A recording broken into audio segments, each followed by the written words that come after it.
All right, I don't need Discord open.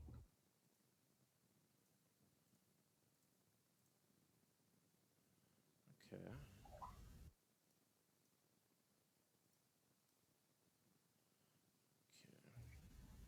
All right, yeah, that's what I need, except I need it to be a little smaller.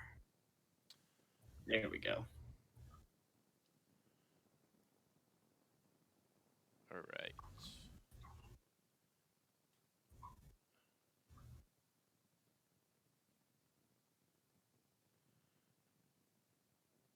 And your battles are.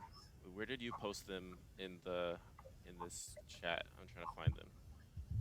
Let me. Oh, mine are on the on my Twitch. Gene3Gene. Okay. God, I said that out loud. Oh, it's okay. This is a deep cut. It just went live. So yeah, let me make sure on the exact ones because I think I did stream my battles earlier today. Okay. I can check too. There's two different ones. All right, cool. Yeah. Um. The 6 minute and 34 one and the 10 minute and 52 one. Okay. Got it. And make sure you cut it off early because I'm pretty sure in the 10 minute one I like scroll over to Snapchat even. Okay. Okay. All right. I will do. Remind me again, but we'll do.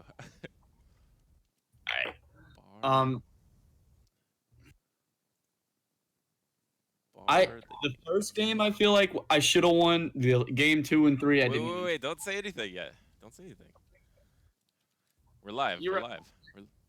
live. We're just chilling. We're waiting. All right. Um, I don't know if King knows we're ready or not. Okay.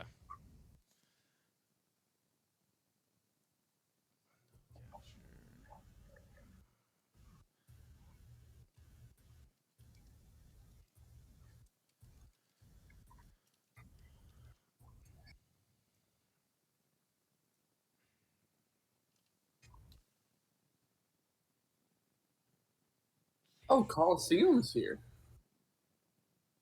I know this screen went black for a second. If anyone is saying something in chat, it's a Is that process. you doing it? Okay. Yeah. Okay. I didn't know. It's a formatting process.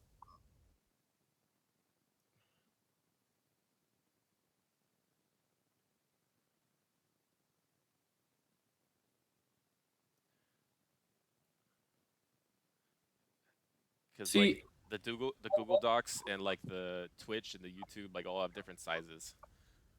All right. Should be good. All right. Pretty much ready. So we'll just hang out for a little bit, let some people come in, and then we can get to the games. yeah, we're just waiting on King to raid pretty much because Oh, is he live right now? he's gonna be coming in with a party ready to watch. All right, that's awesome. All right, cool. Um, I will. Whenever that party gets here, I'm gonna ask him to re-click my link to try to reset the stats on that for partner purposes, but otherwise we will be good. Okay.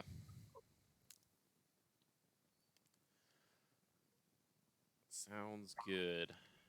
Mm. All right, I can pull up some American music while we wait. American. Are you sure? We don't need that.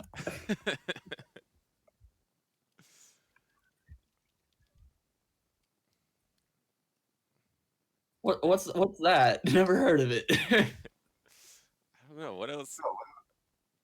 I was thinking like what other songs. It's like Pledge of Allegiance. That's really lame. Uh, Star Spangled Banner's good. What's up, Ben? What's up? Have you been doing Great League battles, Butters? No, I've been like I did my regionals which I was like trying to focus on, and I did okay. I had a really bad first set, but I went 5-1. Hey, that's not bad. Yeah, so I went 5-1. I played my Shadow Articuno with Hurricane, which was fun. How And did that? How did your opponents think about dude, it that? went so well. Like, I I only I played it probably like 70% of the time, and I only lost one game with it, and it was a game 3 that I didn't focus on. Nice. Yeah, so it went really well with the Shadow Articuno. But yeah, more experienced player like would have a more experienced tournament player would have cared more about like the game 3s because I actually tied for 3rd place, and uh if I was focusing, maybe I would have got more tiebreaker points on those game 3s though. Oh, So yeah, it's tough. We get 3 invites, but the guy that I'm tied with has a higher global rank than me, so it looks like he's gonna get the invite. that's poor. Yeah, it's okay though, because he's actually my friend and he's a really good battler. So I don't. My ultimate goal is to like shoutcast those continentals. So so if I could get that, I feel like I've met Barry. yeah, Barry. I met Barry at the LA PvP house. Oh, okay, yeah, Barry's Um, awesome. I went 3-2 in my regional. Oh, I saw that. Uh, yeah, I lost so many leads, so many. That's like, yeah, it's because you didn't have a Shadow Articuno safe switch, man. I mean, I'm just kidding. how did that? Did you face any Ferrothorn against that? Yeah, it's pretty good against Ferrothorn with the energy advantage. Those ice shards do neutral. And those icy winds do neutral. It is not bad against Ferrothorn. I was more worried about Alolan Marowak. I did run into a couple, or actually only one AWAC team, but I only played Swampert during that series. I think I kind of like felt like actually he was like my Wink League on my team. I didn't play him very much. I felt obligated to run Azu at least once, Mm-hmm. but like I didn't really run Azu a lot. I ran a lot of DD and Ferrothorn. Interesting.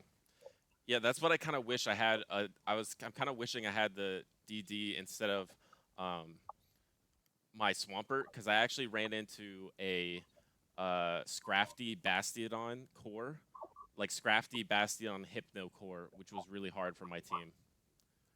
Mm. Thank you for the follow, Scandalous Panda. And JR Honda, my webcam has actually shipped finally. So we're on our way, boys. JR Honda, did you notice I'm not in grayscale today? What do you think about that?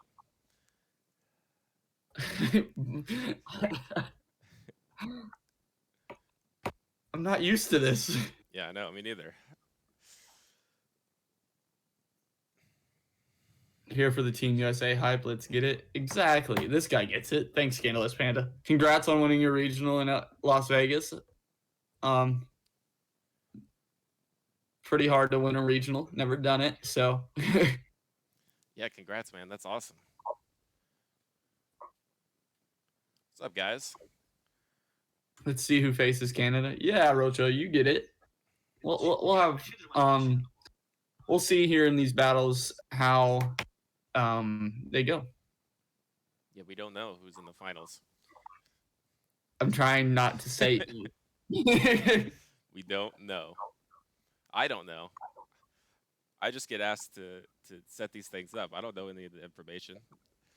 These are genuinely, like, I know these are replays, but for me, while I'm casting them, they're genuinely live. I've never seen them.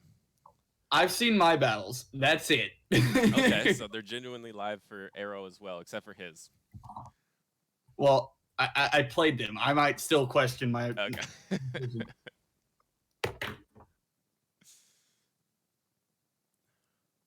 Spoiler. You can't spoil something. You can't be spoiling. No spoilers, guys.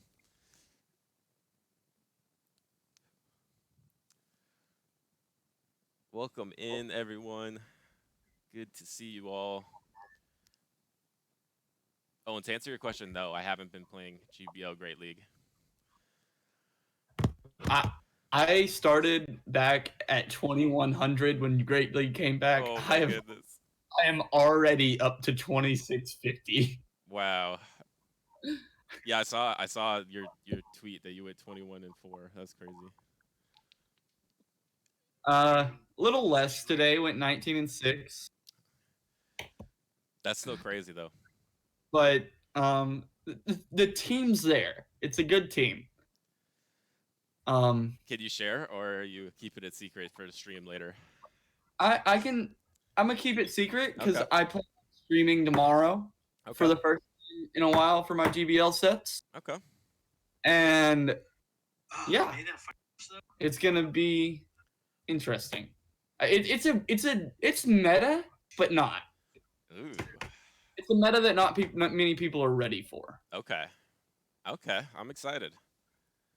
I'll definitely tune into that. I so I got kind of high on the leaderboard with Master League. So and Master League is so predictable. It's like kind of a lot easier to climb if you have the right Pokemon. Yeah, I didn't. Yeah, exactly. Yeah. In the GBL right now, like especially in Great League, it's such a wide variety of meta. The blind 3, I feel like it's way harder to be consistent. So like I think when Great League started, I was like number 9 in the world, and it's people keep dropping, and I'm up to number 3 now. Oh, you just haven't played? Oh, God. I just haven't played since Great League came back. Well, because really I was focusing on regionals, and then I could have played last night, but I didn't play, and now I'm number 3 in the world. And I'm like, wait, do I even want to play?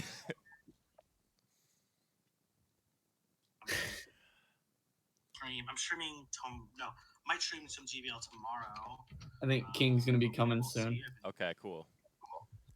But yeah, it's not Togekiss Bin. Good guess, and it's actually not Galv. As much as I love my Spooter, before I get to those higher ranks where I know what people are running, I gotta run something that's a little off meta to unpredictable people. Is there a Furret? No. Okay. I'm trying to gain rank here. King's coming in with a party of 184. They're ready to watch Team USA versus Team Israel here. I can tell that's what's finna happen. No Crest, Ramberto. We're gonna let them trickle in just a little bit. I'm gonna tweet out Okay. and start the battles. Welcome in, everyone. Yeah, like Arrow said, we got Team USA versus Team Israel. Winner of this goes to the finals to play Team Canada, which is going to be really hype stream. So really looking forward to that. But yeah, we got the USA versus Israel battles. First up, we're going to be doing Arrow versus Bar the Gamer. I am tweeting out right now. Okay. And you can go ahead and start this up. All right, yeah. USA versus Team Israel. Start. Semifinals for the World Series. Arrow, Casey has a message, and you cannot believe what she said. Get wrecked. Yes. You easily guessed it. I know y'all are ready to get into these battles, so let's go ahead and get into them. On your signal, Butters, you can go ahead. Well, let's analyze the teams. I'm gonna let you analyze them. All right. In this one, So this is interesting. Bar the Gamer is running the Spooter. Cresselia. This looks like an Arrow team if I've ever seen one in my life. I think it actually is Arrow's Pokemon here. Am I right? Yes. Those are my Pokemon. I took the picture just so it'd be equal representation. I'm like, I recognize those CPs. The interesting pick, which actually there's a decent amount of top players bringing that Lapras in the Gen 1 spot. That's an interesting pick. Obviously, super good versus the Altaria. Really good bulk, so it can be really good against that Haunter. But the Venusaur and the Bastiodon and the Achu and the Azu, it's you're not thrilled when you see an Azu, but it's not the end of the world. So don't know if you'll get much use out of that Lapras, but this Scrafty is looking a little interesting to me. I think this Scrafty could do some things. It is obviously resisted by the poison typing of the Venusaur and the psychic type of the Achu, and obviously the flying type of the Altaria, and the Bunny. But that being and the poison type of the Hunter. Okay, I know I said it looked interesting, and I still think it looks interesting because once the Bunny is out of the way, it's Scrafty's time to play, and you can actually position Scrafty to do some things. And I think Bar the Gamers team is a little worried about that Bastiodon. Pretty much every member of Bar the Gamers team, except for Azu, does not really want to see that Bastiodon unless the Tropius is Razor Leaf. So we will find that out. But otherwise, you don't really want to run to that Bastion, and that's why I'm thinking Scrafty is going to be a pick that Bar the Gamer might throw out there. But I'm actually just excited to see the games, so I think we're going to get into them. All right, let's do it. All right, so here we go. Game number 1, USA versus Israel. Winner of this goes to the finals versus Canada. Arrow versus Bar the Gamer.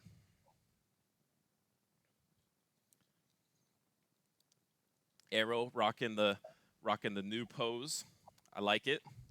Did you guys notice that whoever has that new pose, it makes your left arm in a lot of clothing look really, really weird? Luckily, Arrow's shirt covers up that weirdness pretty well, so he's safe there. All right. We're going to get into it very soon. Bar the Gamer is choosing his team from the past. Yeah. I decided to rock the Steven pose and the pants. I felt like they were pretty nice. I apparently forgot to turn off my notifications, so that's great. That's okay. It's okay. No Ultimate Showdown redos of what happened when I was on stream there. Let's let's avoid that one. All right. It's starting up here any second. Yeah, any second. I'm looking ahead. It's about to start. I do believe I led Haunter, by the way. Spoilers, man. Spoilers. I don't remember. There were several games. My memory's not the best. What time did you play these games at? 11:30 morning. Okay. My sleep schedule's not as messed up as it has been. Oh, nice. Making some quarantine lifestyle changes. Not on purpose. All right. Bar the Gamer is taking a while in the past. I apologize for that. I can skip ahead, but at this point, you got to think he's going to lock in any second now because when I'm looking ahead at this Twitch stream, it's them battling. So you might want to reset it because it should have worked already. Yeah, I think there actually might have been a problem here. So, guys, excuse the technical difficulties. We can't all be as smooth as King is with his games. So we're going to get into this. No, the background's changing. The clouds are moving, man. You guys just took a while to start it. Okay, here we go. All right, and we got Haunter into the Azumarill. So if Haunter can land these Shadow Balls, this is going to be really good for the Haunter. It's something that Arrow looks like he wants to stay in with. And obviously he has to shield the Ice Beam. He has to shield the Play Rough. He has to shield anything from this Bunny. And is he going big? I actually missed. Did he click on the Shadow Ball or the Shadow Punch? I missed it. And it's the big Shadow Ball. He's going for it instantly, and he catches it. So you think now Arrow is in a great position. All he has to do is shield this Ice Beam, and this Bunny can be farmed down by the Shadow Claws. So this is great for Arrow. He's taking the switch advantage here. He is going to be at a shield deficit, but he's not going to get to that second Ice Beam. If he doesn't get that second Ice Beam, this Haunter has energy, and Haunter with energy is a really good thing to have. Let's see what his opponent brings out now. Bar the Gamer brings out a Scrafty, which I thought you were going to see. And this Scrafty does wall this Haunter kind of nicely with that Dark typing. So he throws the big Shadow Ball. It still hurts a lot. Haunter does big damage. This is really chunking the Scrafty. The Scrafty is probably just going for the power-up punch. He just wants to get this Haunter out of there, start ramping up his own damage. And he goes for that power-up punch. A little bit of lag here, a little bit of a weak connection. And will he get to a Shadow Punch? A little lag. I don't know if that cost him a Shadow Claw to get to that Shadow Punch. It looked a little close.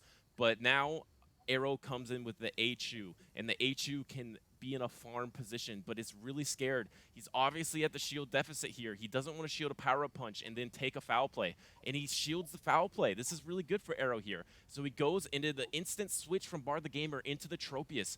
Now, Arrow does run the Thunder Punch Psychic variant, and he switches on that Leaf Blade. Great switch by Arrow.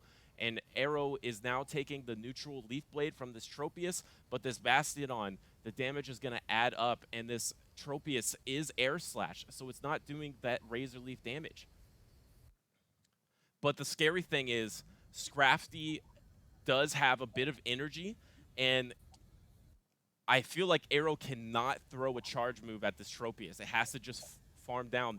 But the thing is, his opponent has 2 shields with the Scrafty. Are the fast moves going to be enough of Arrow's Bastiodon to take down the Scrafty before the Scrafty punches down this Bastion and gets to a foul play for the Lone Raichu in the back? At this point, all this Bastion can do is just smackdown. He is going for the flamethrower here, though, because he's hoping to maybe get the 2 flamethrowers and then throwing either a Thunder Punch or 2 Thunder Punches on the HU. Can he get to the second flamethrower? He gets the second flamethrower. So this is just going to be a CMP battle between the HU and the Scrafty. And I feel like Alolan Raichu has a lot of attack stat, and he switches. Oh, no. This foul play does come off. That is interesting. I feel Scrafty must have a very high attack because HU also has a very high attack. And then, obviously, the Scrafty is just going to punch down. So, Arrow, was that a CMP? He said that he switched in on the Bastiodon. He threw the move on the Bastiodon, but I don't feel like he should have had an opportunity to. Right. Because I did do it mid-switch. Like, I threw my charge move and did the switch mid-charge move. Right. Come trying to throw. So I was very confused there at that point. Right. Because I thought, because there's no way Scrafty beats A2 in CMP. Right. So I was really confused. I'm still kind of confused even watching it back now. So it doesn't. Yeah, well, like, hey, I mean, that's a point for Team Isreal, so in a way, it does matter a little bit, but like, I wasn't gonna. Yeah, I feel you, because the interesting thing though is, like, if you just let the Bastion die and you threw the Thunder Punch, would that have guaranteed? You try to get fancy again, Arrow? I'm just kidding. No. Okay, fair enough. All right. He did tell me that he had thrown the foul play into the Bastiodon, so I was just like, okay, I can't really question it. Because I like that's why I stopped the recording. I was like, I need to check if this is lag. Yeah. Definitely felt like a good position for you. You could have thrown that Thunder Punch and CMP'd, but you know, hey, it happens. It's Pokemon Go, and we're going on to game number 2. Isreal up 1-0 right now. It was a very well played game by him. I was very shocked whenever the foul play was coming through on my Raichu, I will say. Yeah. It's okay. He made my foreshadowing actually look less silly, that I said Scrafty was gonna play a big role, and Scrafty with 2 shields did play a big role. Yeah, Casey, you're right. I was probably just too scared. Okay, so now we're in game number 2. Let me make sure you can see it, and we get the Haunter into this Tropius, and this Tropius has a ton of bulk. Obviously, it doesn't like taking the Shadow Ball, but Arrow doesn't want to give up the switch advantage just yet, and is thinking of either baiting with the Shadow Punch, and maybe this flips the matchup if you bait this Shadow Punch and then going for the Shadow Ball. So we're gonna see if this bait in fact does go through, and this Tropius might be feeling pretty safe, and he is feeling pretty safe, so he doesn't shield that Shadow Punch, but Arrow going for the second Shadow Punch, and now this Tropius really forcing its hand because it's going to be really close to being able to be farmed down if it doesn't shield, so it does shield that second Shadow Punch, but does Arrow want to be in a 2 shield deficit? I don't. Oh, okay. So you go for the second shield here, and Bar the Gamer able to get both the shields from this Haunter. Let's see if he matches the shields here, and going for the Shadow Punch last second, and will it land? This will give Arrow the switch advantage, or does Bar the Gamer value it? Okay, Bar the Gamer wants that switch advantage, but Arrow instantly switches the Alolan Raichu, is going to catch a Leaf Blade here, and this Alolan Raichu feels pretty safe with energy, so that was what I think Arrow was going for the switch so he could have this energy advantage, which right now is looking really good versus this Lapras. You want the energy advantage with this Lapras because you don't want to take any damage because he's so squishy. He wants to get to that second Thunder Punch before the Surf, but I don't think it's going to happen. Does he get there? He does. He gets there. He gets to the second Thunder Punch at like 1 HP. So now the Lapras is out of the way. The Tropius is pretty much gone. Let's see what Bar the Gamer has in the back. Obviously, Arrow does have that 1 HP Haunter for a possible sack switch on this Scrafty. So we got Scrafty into the Bastiodon, though. This is not good, and he comes out instantly with the Haunter to get 1 Shadow Punch. And this is just GG here because Scrafty in the back versus Bastiodon. There's not much this Bastiodon can do. It can obviously do that neutral flamethrower. But it's just going to be taking these huge double super effective counters and the power-up punches. And even if Arrow sacked a power-up punch, I mean, how much is sacking a power-up punch really going to do? It just came down to Scrafty in the back versus Bastiodon in the back. And well played to call Arrow's back line because you would think that Lapras doesn't want to run into the Alolan Raichu, but he called that there would be Bastiodon in the back, so he went in with the Lapras to die to that Alolan Raichu to match up the Scrafty with the Bastiodon, which was a great call by the opponent, so credit to him. Israel goes up 2-1. 2-0. Or 2-1. Oh, sorry, 2-0. 2-0. Sorry about that. Yeah, I that was a poor decision on my part to bring Bastiodon again, knowing that Scrafty beats my whole team pretty much. Yeah. Both games, I pretty much decided to game 1 and 2. I was really playing odds whenever I knew there was a Scrafty on the team. Yeah. I just outplay it. And in game 1 and 2, I felt like game 1 I had a little bit better of a chance than in game 2. Right. You were in good position game 1, I would say. But game 2 didn't work out. Yes. Yeah, he was ready for that Bastiodon, and I mean, Bastiodon is very good for his team. That's pretty much the only Pokemon you don't want to see in the back besides the Azumarill. So, yeah, tough one, but here we go. Game 3, Arrow versus Bar the Gamer, and it is the Alolan Raichu versus the Tropius. He's obviously taking resisted air slash damage, and this Tropius is taking neutral Volt Switch and Thunder Punch damage, and he does have that Psychic, which is a little bit more energy efficient and is also neutral. So we're going to see what Arrow decides to go for here, and he's just going for the big Psychic, which I like. I like going for the big Psychic here. So here comes the big Psychic, and if this goes through, this changes a lot. Let's see if this one goes through, and it's shielded. So going through the big Psychic did get shielded by the Tropius. And obviously these air slashes are not doing that much, but this Leaf Blade hurts a lot. So Arrow does go for the second shield here. And will he try to... Is there time to bait the Thunder Punch and go for the Psychic? I'm not sure if there's time, because Air Slash does get the Leaf Blade pretty quick, but it does look like that's what he's going for. So if he baits this Thunder Punch and lands the Psychic, that would be huge for the Alolan Raichu. So it does go through, though. Interesting, he doesn't shield that. And he's... instantly switching to an Altaria after that, and he's going to catch a Leaf Blade here. But now this Altaria is switch locked, so we're going to see if the Bar the Gamer lets his Tropius die. No, he switches into this Lapras, and this is scary for Arrow because this Lapras can just Ice Shard at this point.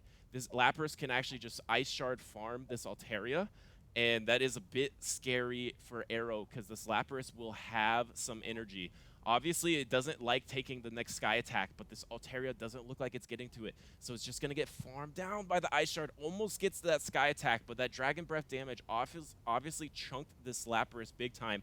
And they CMP with the Thunder Punch. Interesting.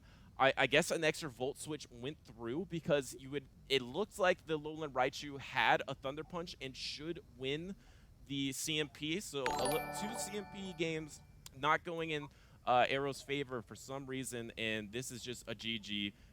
It looks like there's a whole Pokemon in the back with a shield against a Haunter. So no matter what it is, Haunter is a tough little glass cannon, but he can't take too many punches from the Scrafty. And Arrow seems to just be letting this go, or he was lagging. I'm not sure either way, but it's pretty much a done deal.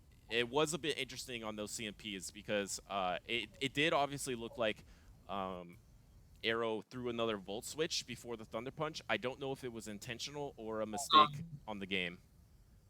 I misclicked and hit the. Okay. So that does negate the CMP ability. Okay. Raichu would win that CMP if it hadn't negated it, but it's Right. fine. Right. That was Israel's up 3-0 as of right now.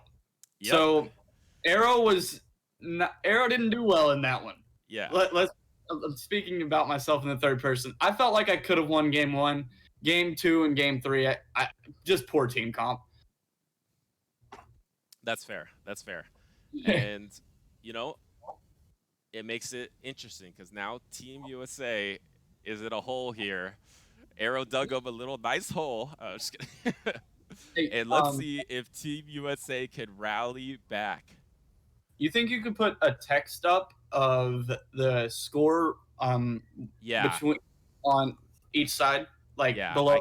I can get that going. Thank you. All right.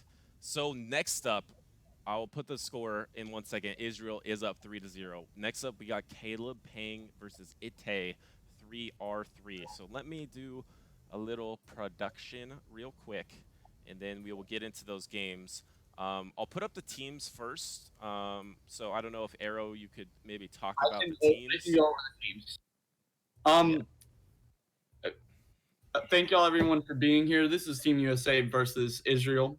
I don't know if Parzable's still awake, but Parzable is Israel's team captain.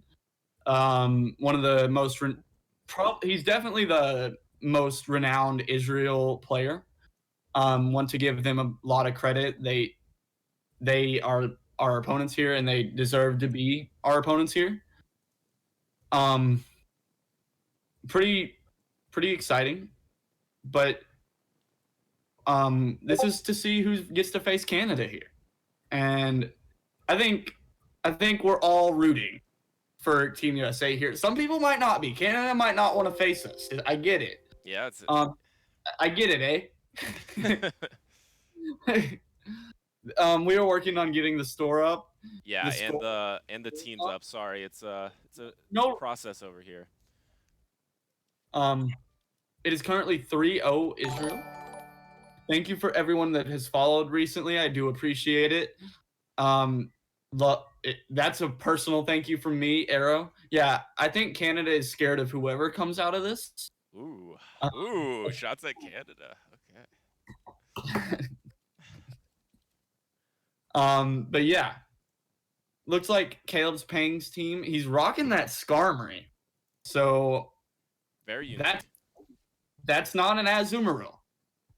Me personally, in my regional, I did not like seeing anything that wasn't Azumarill, and I lost to every team that didn't have one that I faced. So that's sad, but Skarmory is a great pick as it is going to wall off. It's going to be resisting a lot with that flying steel type. No grass types are going to beat you unless it's a Ferrothorn running Thunder, which I highly doubt happens. But it looks like it's going to be Skarmory DD. DD's a great safe swap, and whenever you're pairing it up with Toxicroak for double counter, I actually ran both of them in my final Voyager team that I conducted, and it looks like this team's going to struggle a little bit against the opposing Toxicroak, but it's also kind of a Toxicroak bait-in team on Caleb's side. So I expect to see the opponent's Toxicroak double grass on the opponent's side. It's really, really begging to see your Skarmory. Melmetal could give you a little bit of issues, but then again, I expect maybe a line like Skarmory DD Toxicroak safe swap, Skarmory DD Toxicroak with a DD safe swap off of Caleb's end. Because you're covering every basis with that. You're going to be able to beat, if you lose the lead, it's going to be to a Melmetal and possibly the Umbreon. I'm not 100% sure on the Umbreon Skarmory matchup. But yeah, I'd expect Skarmory DD Toxicroak on Caleb's end. And if I'm the opponent, I'm reading that my grass types are in trouble. And I'm not bringing them. So I expect maybe Umbreon, Melmetal, and Hypno. Just don't know what order. Interesting. I like it. Okay, so we got Isreal up 3-0 right now against Team USA. We got Caleb Pang versus Ite 3R3 match number 1. Let's just get right into it.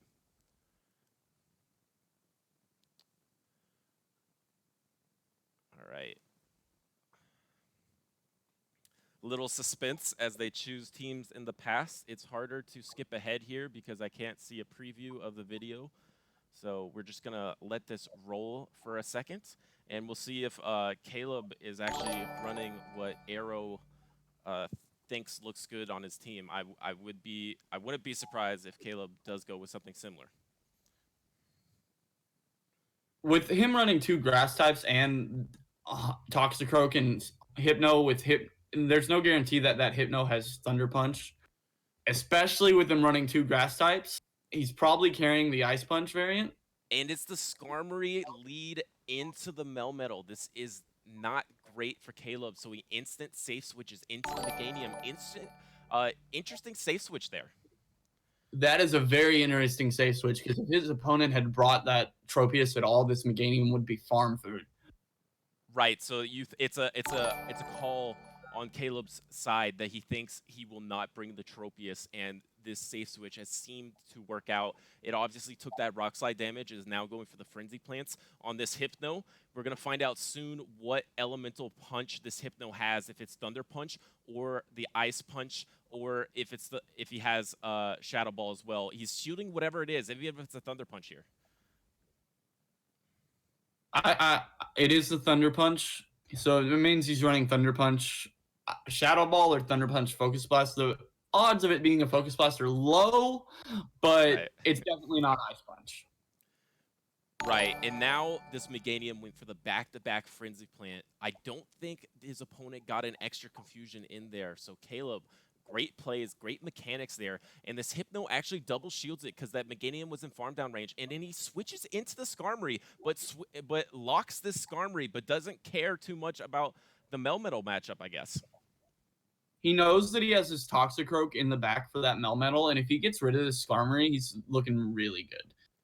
Right, or if he gets rid of that Hypno, so the Toxicroak can't run to that Hypno, he's looking really solid. Obviously, the Hypno did survive with a little bit of HP to get off some confusions onto Toxicroak, but if he can get some energy on the Toxicroak, a Mud Bomb would KO that Hypno. Yeah, there's no way Caleb ends up shielding this. He's going to be looking to get energy on that Toxicroak as soon as possible. Right, and this Toxicroak... He wanted that to go faster. Yeah, and this Toxicroak will resist everything from this Melmetal here, so it's just counter farming, and it's gonna be interesting to see if Caleb does blind throw a Mud Bomb or a Sludge Bomb to hurt the Hypno being able to get confusions off. So it's gonna be really interesting. Oh, he doesn't get to a Mud Bomb actually, so he can't do a blind Mud Bomb here. He's looking to hit the Mud Bomb instantly on this Hypno though. So Hypno has a move. That's actually a gift that he threw that Yes. move. Because you would rather take one move and shield it than take 2 confusions, right? Yes. Right. So yeah. this is a gift that he did not throw. That he threw that move. It allows that counter to come through, without a confusion at all coming through. And it's an Umbreon, and that's just sad to watch if you're the Umbreon. Yeah, and he went for this maybe a soft switch, but he's gonna get to a frenzy plant. Wow, Yeah, this Megadium gets to it really literally quick. It's tanky. Umbreon can't farm with Snarl. It will be able to farm down now, but I believe Caleb switched out with a Mud Bomb. Right. So you would think the Mud Bomb won't KO. Umbreon's pretty tanky, but it would take 2 foul plays to kill this Toxicroak. So can the Toxicroak get to enough energy to throw a charge move? Oh, it's the last resort. So he's going to be able to get to him. Oh, but he got the last resort and the foul play. Wow. I gotta think if he'd have clicked that Mud Bomb, he'd have killed. But yeah, I feel like Caleb did come into the Team USA chat and say, round 1, I probably should have won. But we told him, nah, that Mud Bomb wouldn't have KO'd. I would say that Umbreon's really tanky, so it is possible that it would survive that. I guess likely that the Umbreon would survive that. But wow, super close game there. I do believe it is now 4-0. Yeah, 4-0 Isreal. Wow. So yeah, not looking amazing, but let's see if we can make a little bit of comeback. Yeah. So, there obviously takeaway is Caleb led the Skarmory into the Melmetal, which was really bad for him. But he did safe switch that Meganium, which was an interesting call. It was a team call that Caleb predicted that Ite would not bring that Tropius. And I get, even if the Tropius would come out, you would have Skarmory there. Right. But, like, still, that's a risky play. Right, because it's like, yeah, pretty much if you safe switch him and then the Tropius kills the Meganium, farms him even, then obviously that Skarmory can come in, farm the Tropius, and absorb, sponge all that energy. But then the Melmetal can then, like, sponge up all of Skarmory's energy. So it's it would have been risky for sure.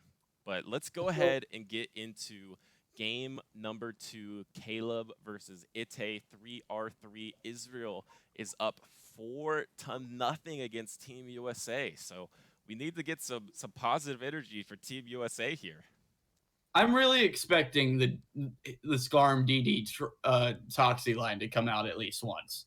Like, I feel like it just, like, that DD safe swap against this team looks so nice. Right. And yeah, he wants to hide that Toxicroak from that Hypno in between that Skarmory and DD. So it's going to be interesting what Caleb goes for the lead, and if he does, in fact, go for that DD safe swap, which does look very good. I think you're right. Yeah. Both rocking the same. Is that the Pikachu Libre pants we got going on there? Both of them. Yeah. I think we have a Team Instinct versus Team Valor here. I'm not certain of Caleb's team. He's on my friends list. I could check if I really needed to. But I think it's a safe bet to say he's on Team Valor at the moment. Maybe not. From the color schemes of Ite, definitely looks like an Instinct player. And okay, here we go. We're getting into this. Amok into Hypno. That's a great lead. That is a great lead. Right. Obviously, this Hypno has the Shadow Ball, which is resisted, and those Confusions, which are resisted. And he switches into the Umbreon, which is interesting because this Umbreon can only be doing last resorts here. There's double counter users on this team, and this guy uses that as a safe swap. Yeah, that Umbreon's saying bye-bye. Toxicroak's going to come and farm that thing. Yes. There's no reason to shield this. You're gonna be able to. I believe this is gonna Toxicroak's gonna be able to get to a Sludge Bomb before another Last Resort's gonna come through, and there's no reason for the Umbreon to shield. Right. But Caleb should shield this. Because if it is Last Resort, that is death to this Toxicroak. So he does go ahead and shield that Last Resort. Now he can afford to get a little bit of extra counters in, and he is going for the Sludge Bomb. He did get a couple of extra counters in before he was risking too much of this fast Umbreon getting to another foul play. And this Umbreon takes the Sludge Bomb, but it doesn't die yet. So it's going to get, oh, it doesn't get to that foul play. I thought it was going to get there, but it doesn't get to that foul play. Now Toxicroak has energy. You would think the Hypno's coming in, so he's trying to get to the Sludge Bomb. You see Caleb really trying to get to the Sludge Bomb, and he gets there. He gets to the Sludge Bomb. This Hypno is pretty tanky, so it can take a Sludge Bomb, and this Toxicroak is going to get farmed down by just one more Confusion. Yeah, that poor Toxicroak. Every time it sees a Confusion, it dies.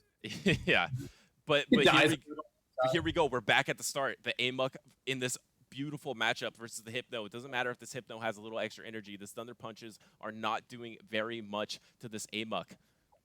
And those Confusions, albeit hitting neutrally, they're one reduced, not neutral. Oh, I'll go straight for that Sludge Wave. That's so beautiful.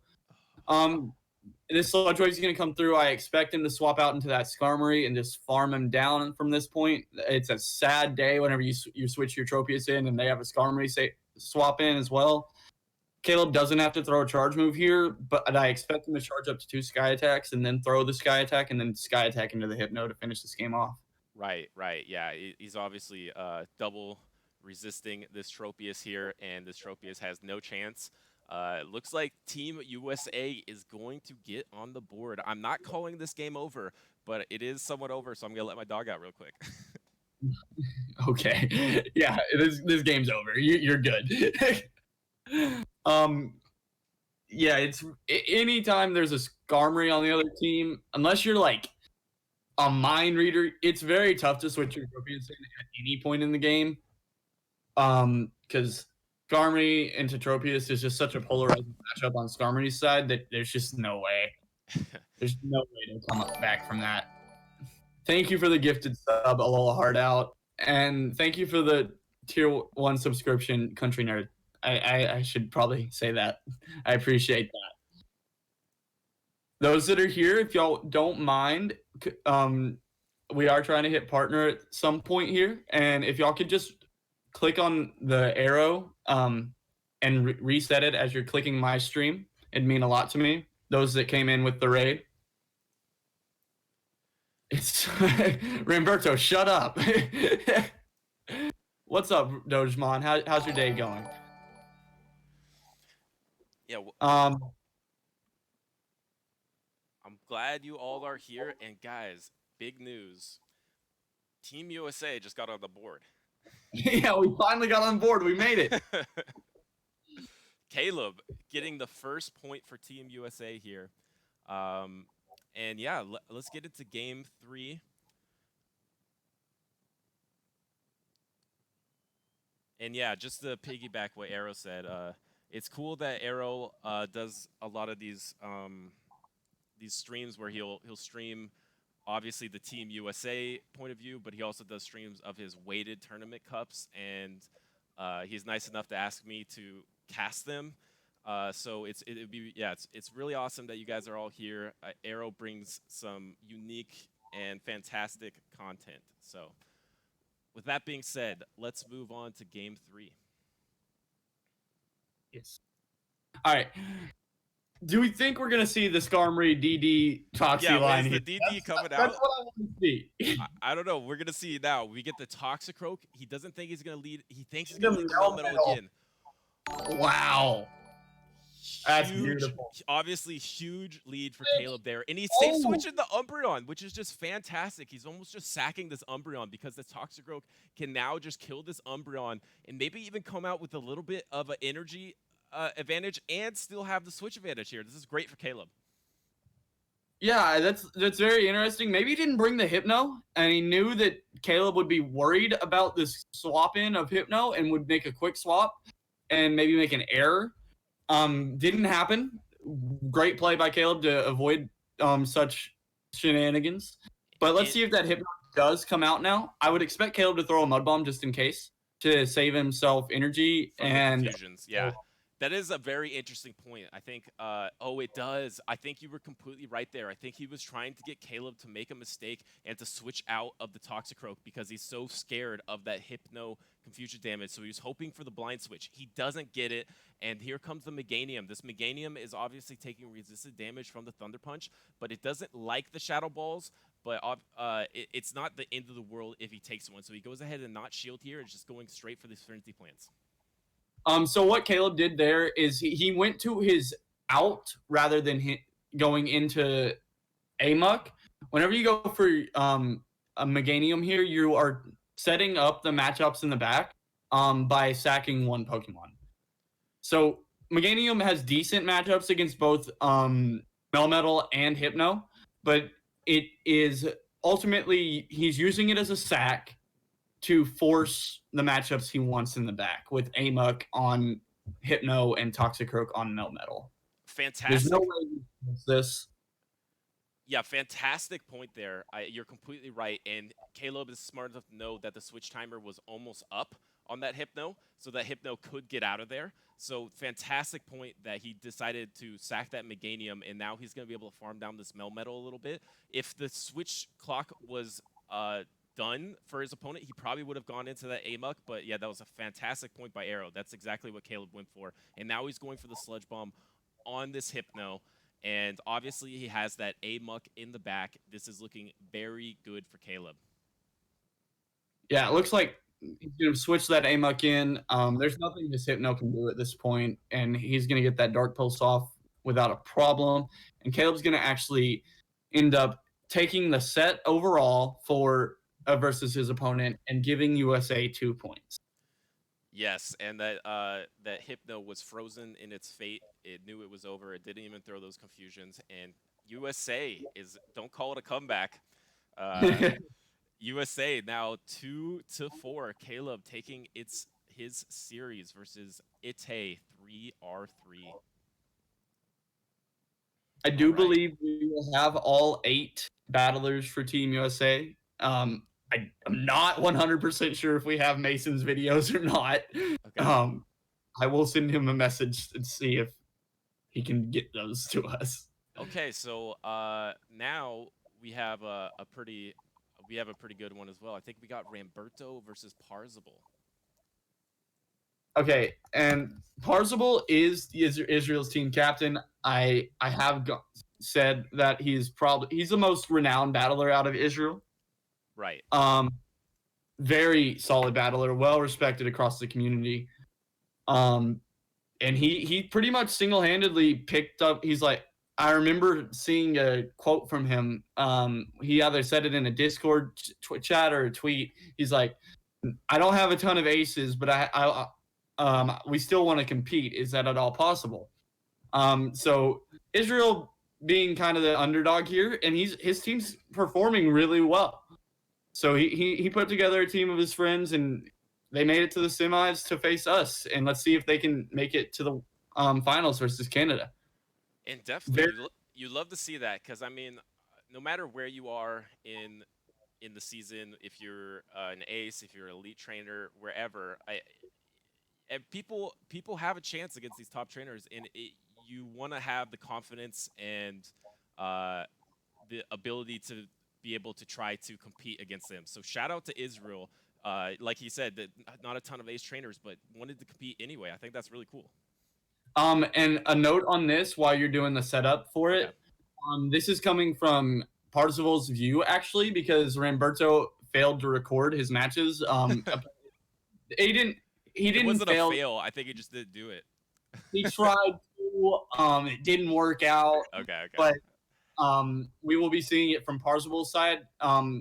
Thank you to him for actually being able to send it to us and having it recorded.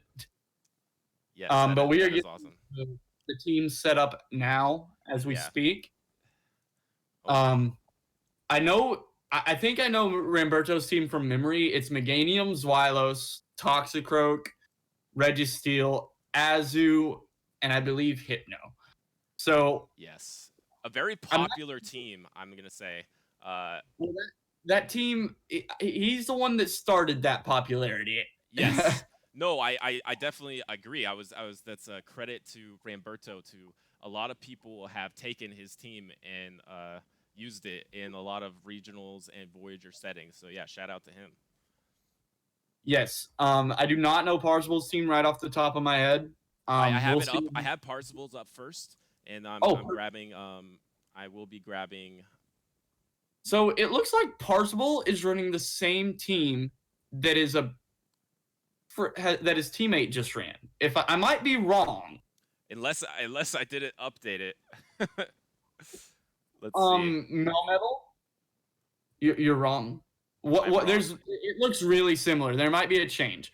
But you got Azu versus Umbreon is the one difference. Okay, it looked really similar. Okay. The two is very alarming.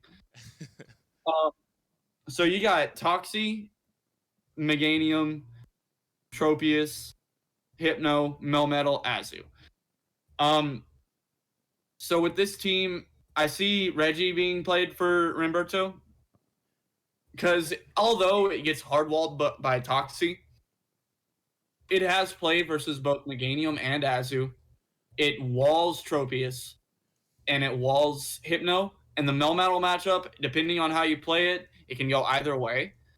So I wouldn't be surprised if we saw that Reggie play by him. But also, I know how much Ramberto likes Xylos, and Xylos is going to be doing pretty much the same thing that Reggie is, except it gets a little bit harder beat by Azu, in my opinion. And Melmetal with that superpower is going to be able to do a lot of damage there. But I expect to see Xylos, Reggie, maybe a line like Hypno, Xylos, Reggie, because then you're targeting that Toxicroak, and you can use the Xylos safe swap to really force your matchups the way you want them to be. And yeah. All right, let's get into it. I'm just gonna shut my door real quick, and then we're gonna start the game up. Sounds good. Welcome in, Joey VOV. How's your night going, man? What's up, Tosh? What's up, Tosh?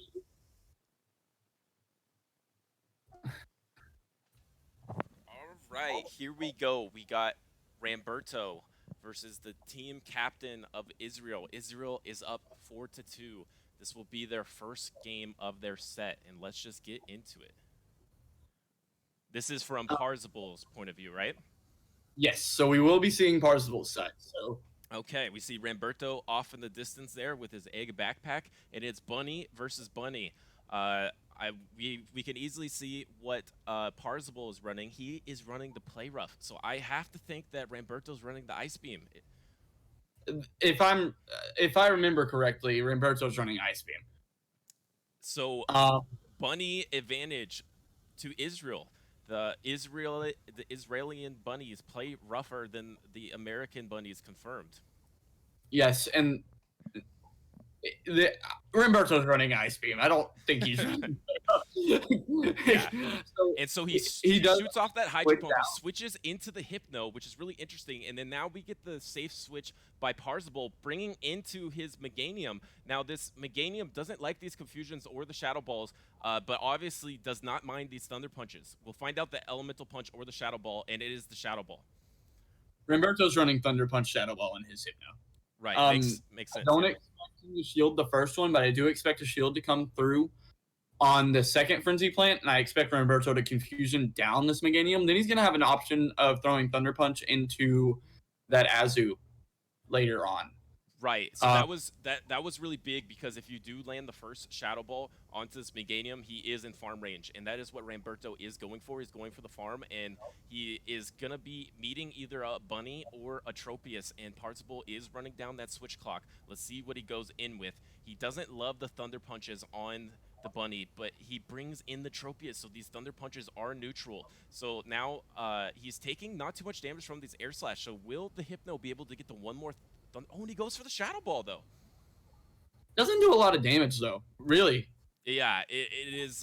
It doesn't do a ton of damage. Shadow Ball from a Haunter at all. But you know, the Tropius is now at half health and is running into the Xylos. But Oh no, I was gonna say that Ramberto effectively has the switch advantage here because now this bunny is switch locked, but this bunny does play rough, so he has to shield this. It's double super effective. Wait, what? He sacks the Zweilos completely, and he's just gonna finish out this game with the bunny, I guess. I think Ramberto knows this game's over. Okay, wow. I think Ramberto has seen the error of his ways, and he's just gonna, in classic Ramberto fashion, not shield anymore. What? What? He's not shielding anything. Oh my god. So There's a saying in the community, and it's respect the no shield, and that's what Ramberto is doing here, and so is Parzival. So I really applaud this match. wait, he's actually not even attacking now. Ramberto knew this game was over. Yeah, but was it? Oh, this game's so over. Tropius has energy in the back. But Parzival had two he shields. wait, but didn't he switch lock his wait a second. Didn't he switch lock his bunny? Am I crazy? No, Berto switched the Y in, and then He the switched he switched a low health Hypno to put in the Zweilos? the Hypno died. Oh, and he put the Zweilos instead of the bunny in, and then okay. Alright, gotcha. He put It was a rough go. Yeah, gotcha. Wait, but that still doesn't. Okay, so am I not wrong that the Tropius was in there? He just put in the Zweilos, and then Parzival switched from the Tropius to the bunny. Yeah. But so the bunny switch locked, so you just switched your own bunny, right? I think I don't remember what just happened. Yeah. I don't know. Let me know what you Berto guys lost think. that game. Yeah, let me know what you guys think in the chat here. I think Ramberto may have given up a little prematurely there. But okay, we're gonna get into game number 2. Sorry about that. I have 3 links here. It's not all in one link. Give me 1 second. I will be bringing that up in just 1 second. No rush. Don't worry about it. All right. But yeah, Ramberto knew that game was over pretty early, and he just let it end. He wanted it to end. Man, Israel is at 5-2 right now. Yes. I kind of want to wait. Let me look at chat for a second. Do you guys think it was over? Am I crazy? Ramberto would have lost the mirror. True. Yeah, true. 2 shields on Parzival. That's true. Okay, it was over, but it wasn't. Yeah, it. All right, All right. USA taking the L there. Israel up 5-2. Ben says we're getting wrecked. We are getting wrecked. What is happening? Team USA getting wrecked. All right, here we go. We got game number 2 from Parzival's point of view versus Ramberto. Looking forward to seeing this, actually, because these are 2 of the best battlers in the world, in my opinion. Love it. Yeah. I've never seen Parzival play yet, but I've heard about him, and obviously he took game 1 for Team Israel, and he put a team together for Team Israel that's competed really well. So a lot of respect for him. I'm hoping when he comes back and watches this VOD, he feels pretty happy to how we compliment him. But it's a Tropius into a Hypno, so I would think this is a good lead for the Tropius, and so does Ramberto. Interesting. So he's with that Azumarill having play rough on it, it's gonna be getting to those play rough slower, and these body slams add up on the Azumarill actually. So I expect Berto to double shield here, or at least shield once. Is there ever a possibility that he could double shield and then switch out again? Yes, 100%. Okay, so let's see if that is something that Ramberto might be looking to do, because obviously you probably have a strategy when you safe swap a Zweilos into a bunny meta So I'm really interested to see this. And he completely undercharged this play rough. Really interesting, but it was shielded anyway. Maybe he knew the shield was coming out, so that was just a little flare, a little flex from Israel's side. You love to see it. And he's getting to this play rough again, but he gets CMP'd, and he has to throw his own shield. So now this Wylos can double shield, and he took a lot of health from this bunny and a shield, and his switch timer might be close to up. Yeah, I wouldn't be so. Roberto was to stay in this matchup and count the bubbles and Right. try to. Oh, Right, is and this bunny was in danger of being farmed down almost by these resistant dragon breaths. He was looking at his switch and he double shields. He double shields this, and he's gonna switch lock himself. It looks like he's gonna switch lock himself.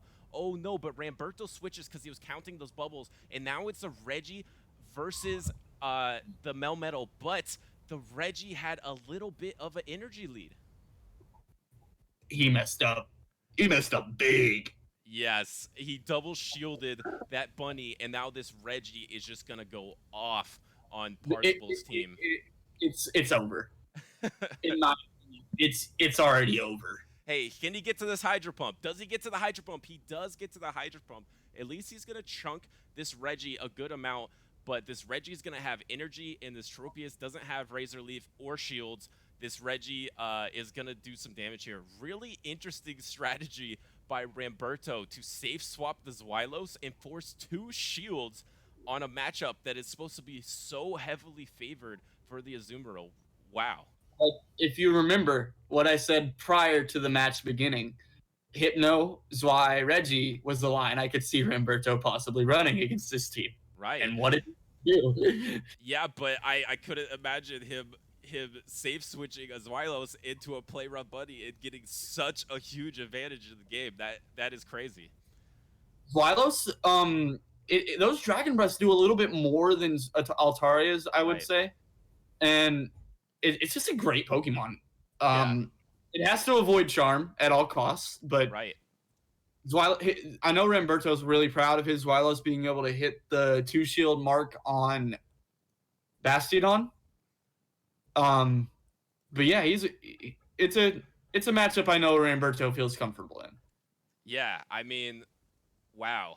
I know that it obviously gets to those body slams faster than Altaria's Sky Attack, and those Dragon Blast chunks a little more, but yeah, to force 2 shields out of that bunny. And the thing is, like, if that bunny didn't shield, he was about to get farmed down by Dragon Breath. I didn't know that Xylos could 2 shield a play rough Azumarill and like do that much damage to it. Really some really cool insight there. Because it takes that extra bubble, Play Rough is actually the worst move to have against Xylos, as crazy as that sounds. Yeah. Because it wants to get to those ice beams faster. Yep.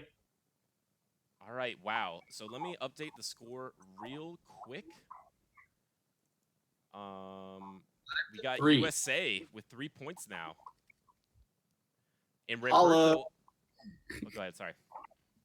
Holla, 5 points. We got 3 points. Yeah, Ramberto obviously has been playing amazing with this team all Voyager Cup. If any of you guys have been following how Ramberto's been doing, so we're gonna get into game number 3 here. Oh wait, sorry, wrong thing. All right, we're in it. Game number 3, Parzival versus Ramberto, Isreal versus USA.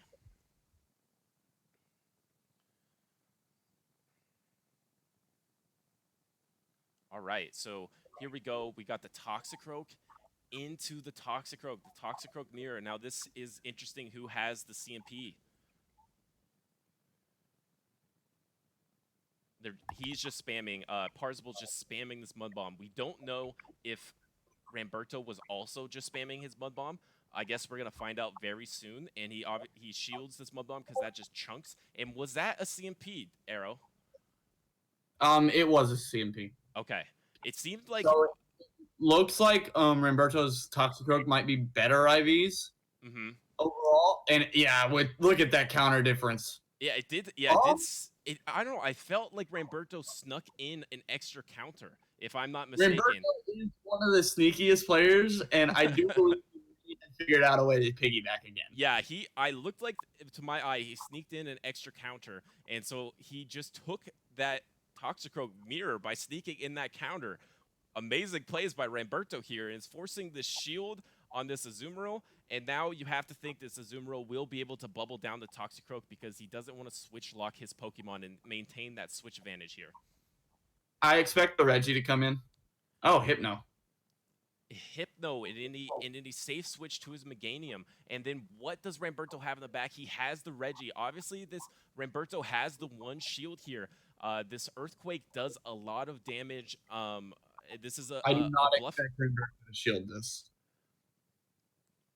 He does just let that go because now he can get to these 2 flash cannons, I believe, before Meganium can get to another Earthquake.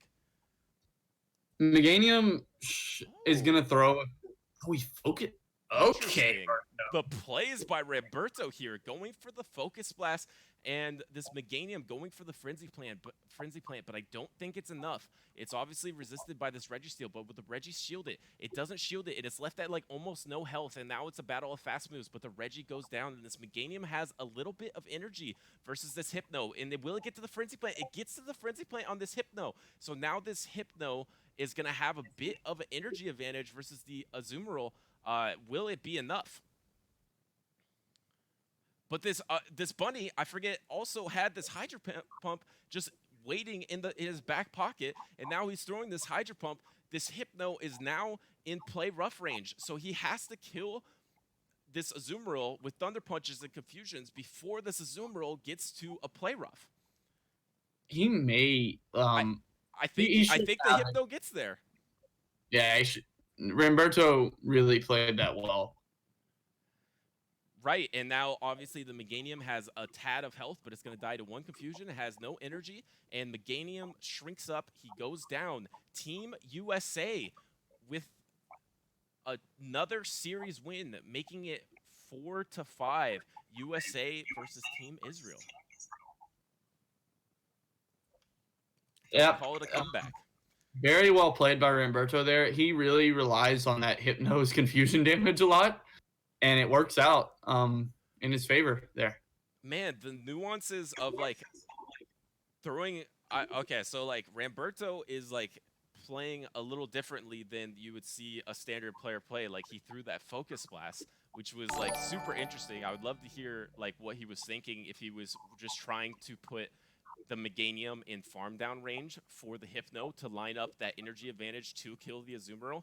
If so, that obviously worked to a point, but it was just slightly off because that Meganium did get to 1 more Frenzy Plant. But I do think that was the line Ramberto was going for with that Focus Blast. Yeah, the Focus Blast is different. Not a lot of trainers would have done that. Right.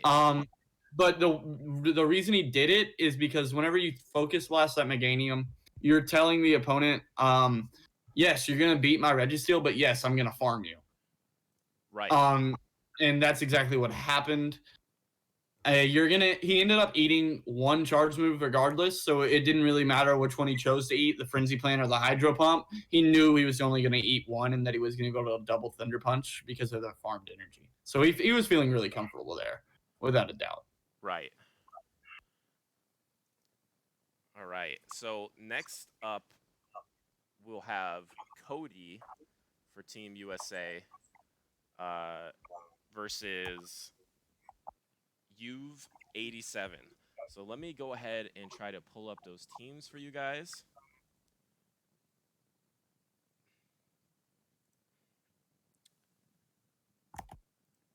Cody. All right, so Cody is running. Where you at, Cody? You got Mason. He likes to disappear. What's that? He likes to disappear. Okay. Sorry, guys. 1 second. Trying to find Cody's team. It's not labeled. I have You've's team right here. You've 87 has a cool team because he's running Cresselia and the Spider. Again, looks like a Arrow team. It does look like your team. Yeah, so Juve is running the Galvantula, Cresselia, Bunny, Registeel, Alolan Marowak, and Venusaur. So let me pull this up for you guys real quick. Cody's team has the Shadow Hypno, by the way. Ooh, love it. We'll get to find out the movesets. I ran a Shadow Hypno myself for my regionals, but I ran Fire Punch and Shadow Ball. So Cody's running the Shadow Hypno, Melmetal, Azumarill, Meganium, Altaria, and Toxicroak. So this is the meta team, in my opinion. The only stipulation is he's running Melmetal. He's running Shadow Hypno rather than regular Hypno. And regular Hypno, that Shadow Hypno is just doing a lot more damage with those confusions, and it kind of threatens an Altaria a little bit more than it would. And the Azumarill with those Thunder Punches, if it is in fact running Thunder Punch, Ice Punch. I think I remember being on call with Cody trying to help him team build for this team. And I remember him telling me he wanted to use his Melmetal. I believe I told him no, don't do that. And I expect to see a Meganium, Hypno, Azu. Something along those lines, possibly. And Cody did go ahead and send me his team. Appreciate that. So I'm pulling that up for you guys right now. Melmetal, I was actually practicing with Casey, and I hadn't played against very much Melmetal, and I really like Melmetal. The moves like Superpower, where you kind of get to manipulate your switch timer and have the like debuffs, those kind of moves I think are really interesting, and it's a Pokemon that like on the surface is worse in Sims than it could be in practical gameplay. All right, got Cody's team. All right, Cody. All right, guys, we're about to get into this right now. Is it lined up good on stream? Not yet. Yeah, because apologies, but so people are like, they have their YouTube clips, they have their Google Drives, and they have their Twitch streams. So they all No, format differently. I just noticed that on stream it's still a little bit wonky. Didn't know if you had Yeah. maybe no rush. Okay. Yeah. Guys, Shadow Hypno does have a worse matchup against the Azu, but you can always two shield your way through it. even with the Thunder Punch, it has a worse matchup when it's Shadow. Yes. Interesting. I still. If they land that Hydro, you lose the one shield. Okay, gotcha. But yeah, he's running the Shadow Hypno alt. So his Altaria looks good here in my opinion, because when you look at the Altaria versus this team, Cresselia loses the 2 shield against Altaria. You can 2 shield your way through that matchup. Azu is the only thing that actually 100% beats Altaria in the 2 shield, because the Registeel matchup is very misleading. Registeel should beat it in every shield scenario, but actually loses the 2s against Altaria. Right. And it's kind of sad that happens, but it does. Dragon Breath, OP. Exactly. Right. Dragon. It really ends up being the 2-1 for Registeel for Registeel, because it's just that Dragon Breath damage. All right. Well, here we go. We got Cody versus Juve, and we got Isreal up 5-4 on Team USA here, and we got game 1. I love the Shadow Hypno. Let's see if it makes an appearance.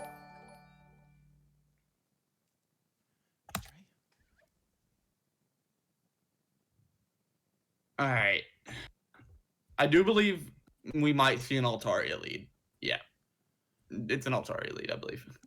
Okay. All right. So we do get the Altaria into the Azumarill.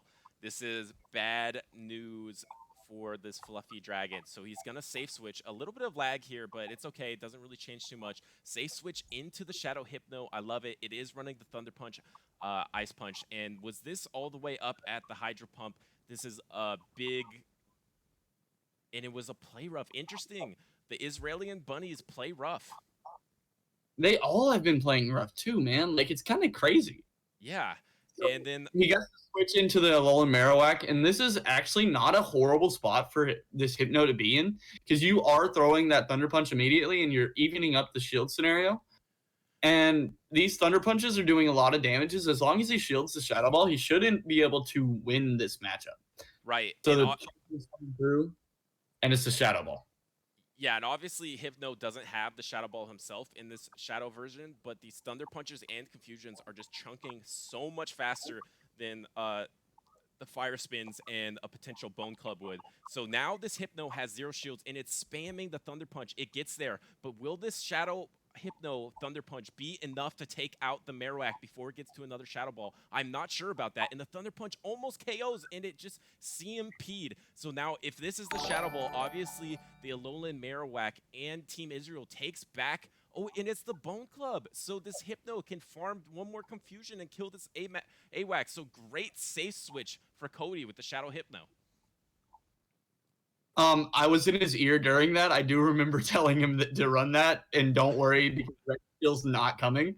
But the Azu comes in now, and it is going to eat Thunder Punch, and that, oh my gosh. With the Bunny running Play Rough, the Meganium that's in the back now, it's so safe that, like, you just bring it in, you're good. Right, and it's in a really good position to farm here, because even if it gets to 2 play roughs, which is entirely possible, it's not the end of the world. It can take 2 play roughs, because these are not Ice Beams, and it was farming, and it's into the Cresselia. So now this Cresselia is running the Psycho Cut variant, which is opposite to Arrow's Confusion playstyle. I love the Confusion playstyle of Cresselia, but he's going to opt to, like, there's no shields remaining here. This is going to be an Aurora Beam, I believe, by the count of the Psycho Cuts, and this should KO? It is the Aurora Beam, and it does KO that Meganium, but this Altaria is close to a Sky Attack. Will it get there before the next Aurora Beam? And he's just farming extra. He wanted to count those Psycho Cuts, but a little bit miscalculated, and this Cresselia does get to the Aurora Beam itself. Aurora Beam does not do that much to Altaria. The fact that he CMP'd that was actually kind of rough, because he could have really just farmed a lot more energy. Right, that was really tough for him, and now he has to beat this bunny to the Sky Attack. And will he get there? He does! He beats the bunny to the Sky Attack. Obviously, the Israeli bunnies play rough, and they're good in the Azu mirrors, but without this Ice Beam, they're always seem one bubble short of getting where they need to get. I do remember, what's your Israel's person's name? Yuv? When on call with Cody, he said, and I quote, because this next match, they take a minute to lock in. Okay. And he said, Cody asked him, "Are you stuck?" And you've replies with, "My mind is stuck from game 1." Okay. So I'm guessing that it was a scenario in which he hit that play rough and the Altaria won CMP. Right. Okay. Interesting. Yeah. So he got to that play rough, was feeling a little bit discouraged by that. And let me find... All right. Game number 2 coming up in 1 second here, guys. His Google Drive has 3 of the games on it, so it's loading the second game on my screen. It's a little bit hot here in California, so my computer seems to be going a little bit slow, but we got it just about now.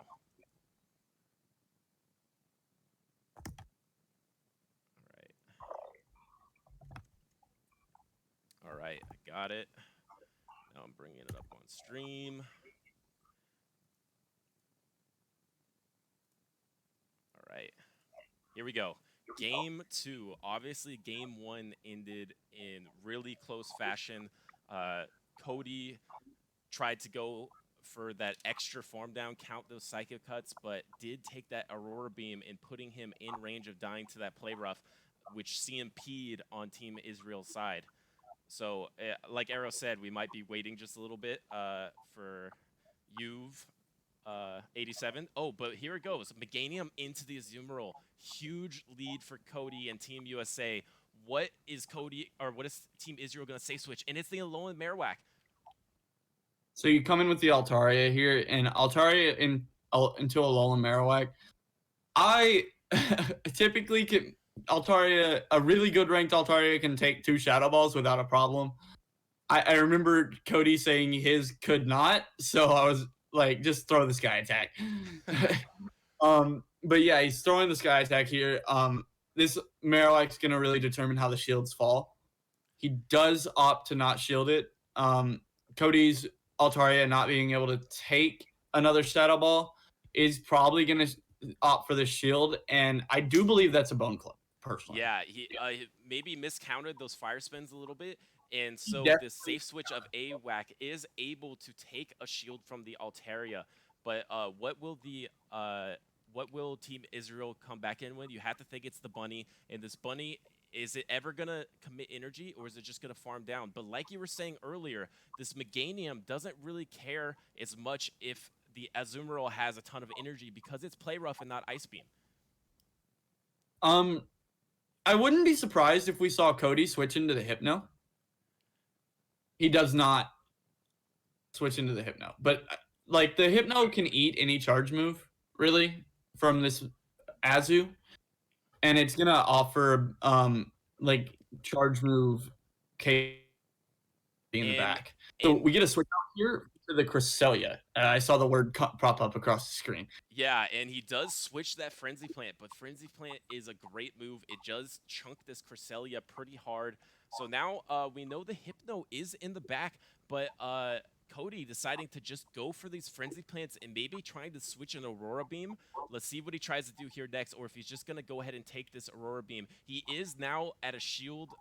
It's shield neutral. We're both at 1 shields, and he will shield this Aurora Beam. Is he looking to just try to take out this Cresselia and just try to just really let this Meganium run free on his opponent right now? So shielding the Aurora Beam there is the smartest thing you can do. He knows that Azumarill has play rough in the back, and when you're weighing the options of am I shielding an Aurora Beam versus shielding a play rough, it's a pretty easy decision. He's gonna end up taking this Aurora Beam now. There's no big. It's not gonna KO. It's gonna do about 65%, and Meganium is gonna charge up to a Frenzy Plant, I believe, and switch. It was a simultaneous switch, which is interesting. Yeah, because he was in range of being switched into a Frenzy Plant, his opponent, but they switch at the same time. The Shadow Hypno gets to this Thunder Punch first. This should KO the bunny. Trying to swap that bunny, but it didn't end up working out that way. But now, like, no charge move that this Cresselia has is going to KO this Hypno.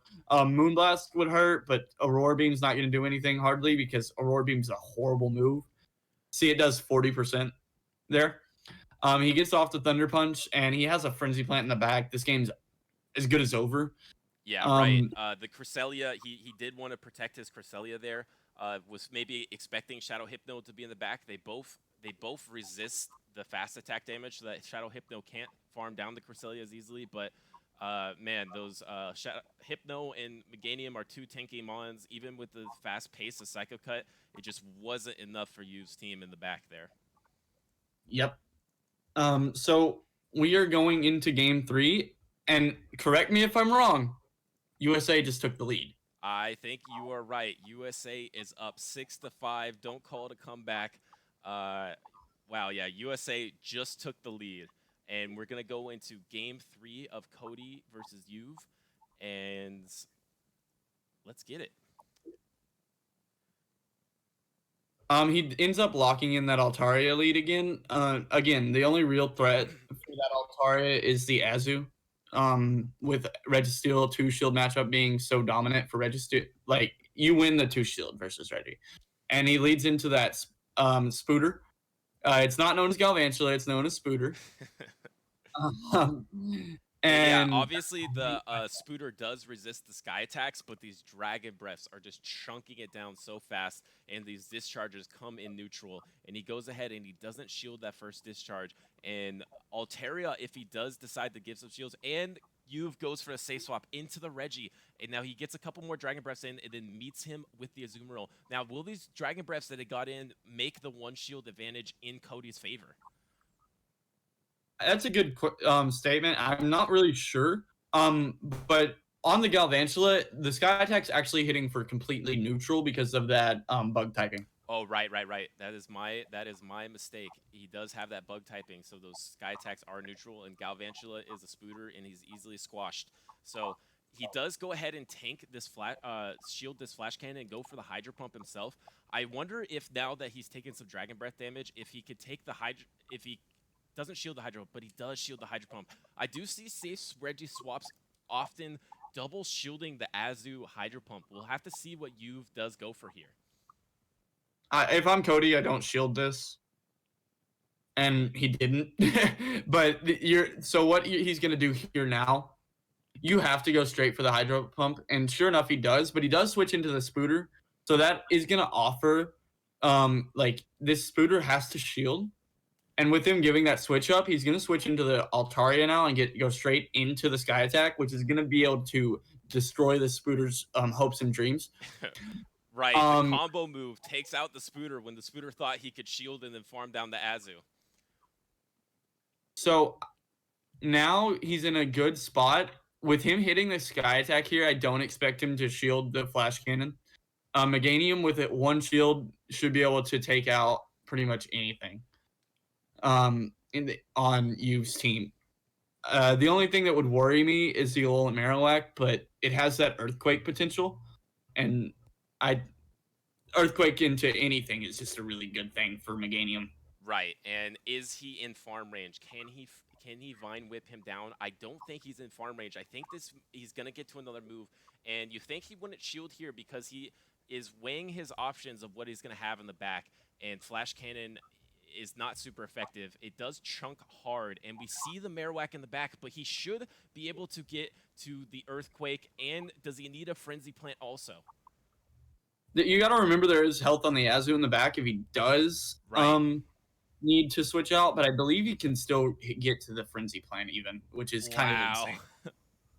That last Fire Spin would have KO'd the Meganium, but Meganium does hit a Frenzy Plant. This Reggie's going to come in, and the one lock-on is going to be quicker than the Vine Whip, so the Meganium's going to fall. Oh. I was wrong, but maybe Meganium had 2 health. But yeah, so the Titan topples. He falls over. Registeel goes down. Reggie falls and looks like a sad boy. Yeah, and Team USA goes up 7-5. Wow. All right. So who do we have next? Cody with a clean 3-0 looks pretty nice. I think. What about House Starknet? Okay, yeah, we can find House Stark here. All right. So we got Cody. And then next we got... Oh, we have Toshi next. Do you want to do Toshi next? Toshi works, yeah. Let's do Toshi. All right. Then cool. House Stark. All right, cool. Let's see if Toshi's video is all 3 games. I believe it is. No, it's only 1 game for that video. And then Toshi coming in with a streamable link. So give me 1 second. You're good. Go take care of your fur puppy.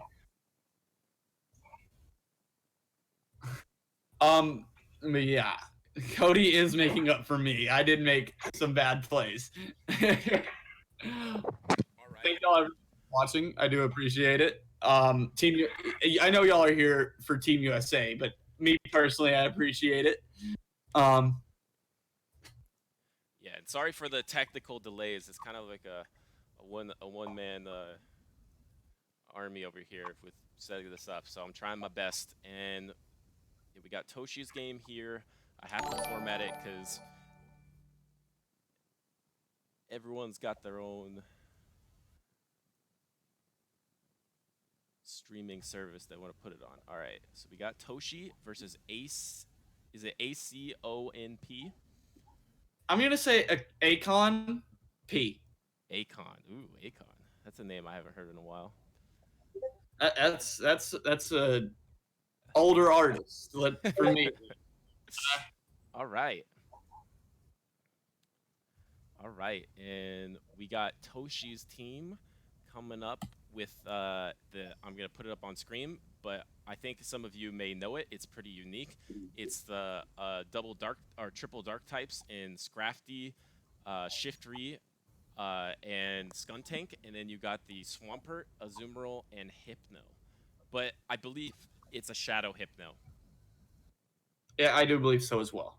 Yeah, so it's going to show a regular Hypno on the screen, but should be, in fact, Shadow. But, hey, it is what it is. All right. All right, we got Toshi.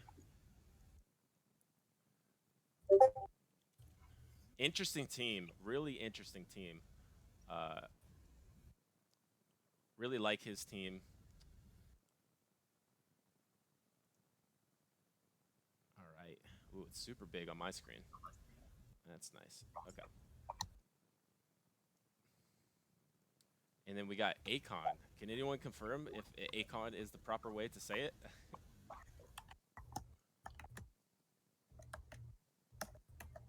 All right, here we go.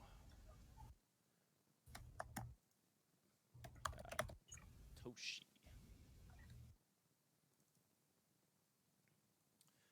Toshi obviously doing very well in Voyager himself. I believe he won, was it the Toronto regionals? Is that Yes, correct? Toshi did win the Toronto regional. Okay.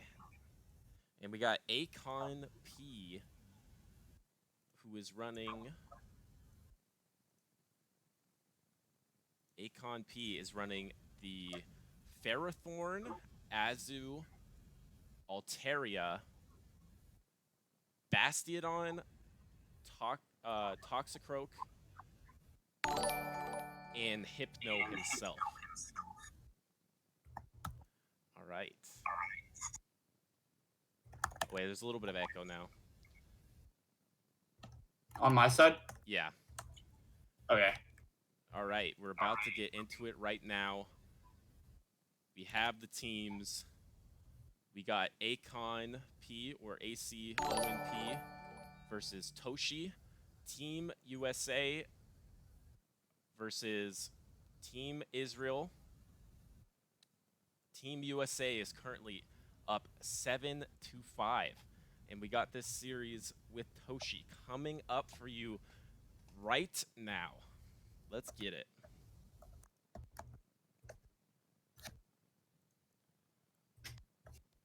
All right. So looking at this, Toshi has a glaring Toxicroak Ferrothorn together weakness, in my opinion. Yeah. Like this is gonna be very rock paper scissors in my opinion, but Okay. let's see what happens. All right.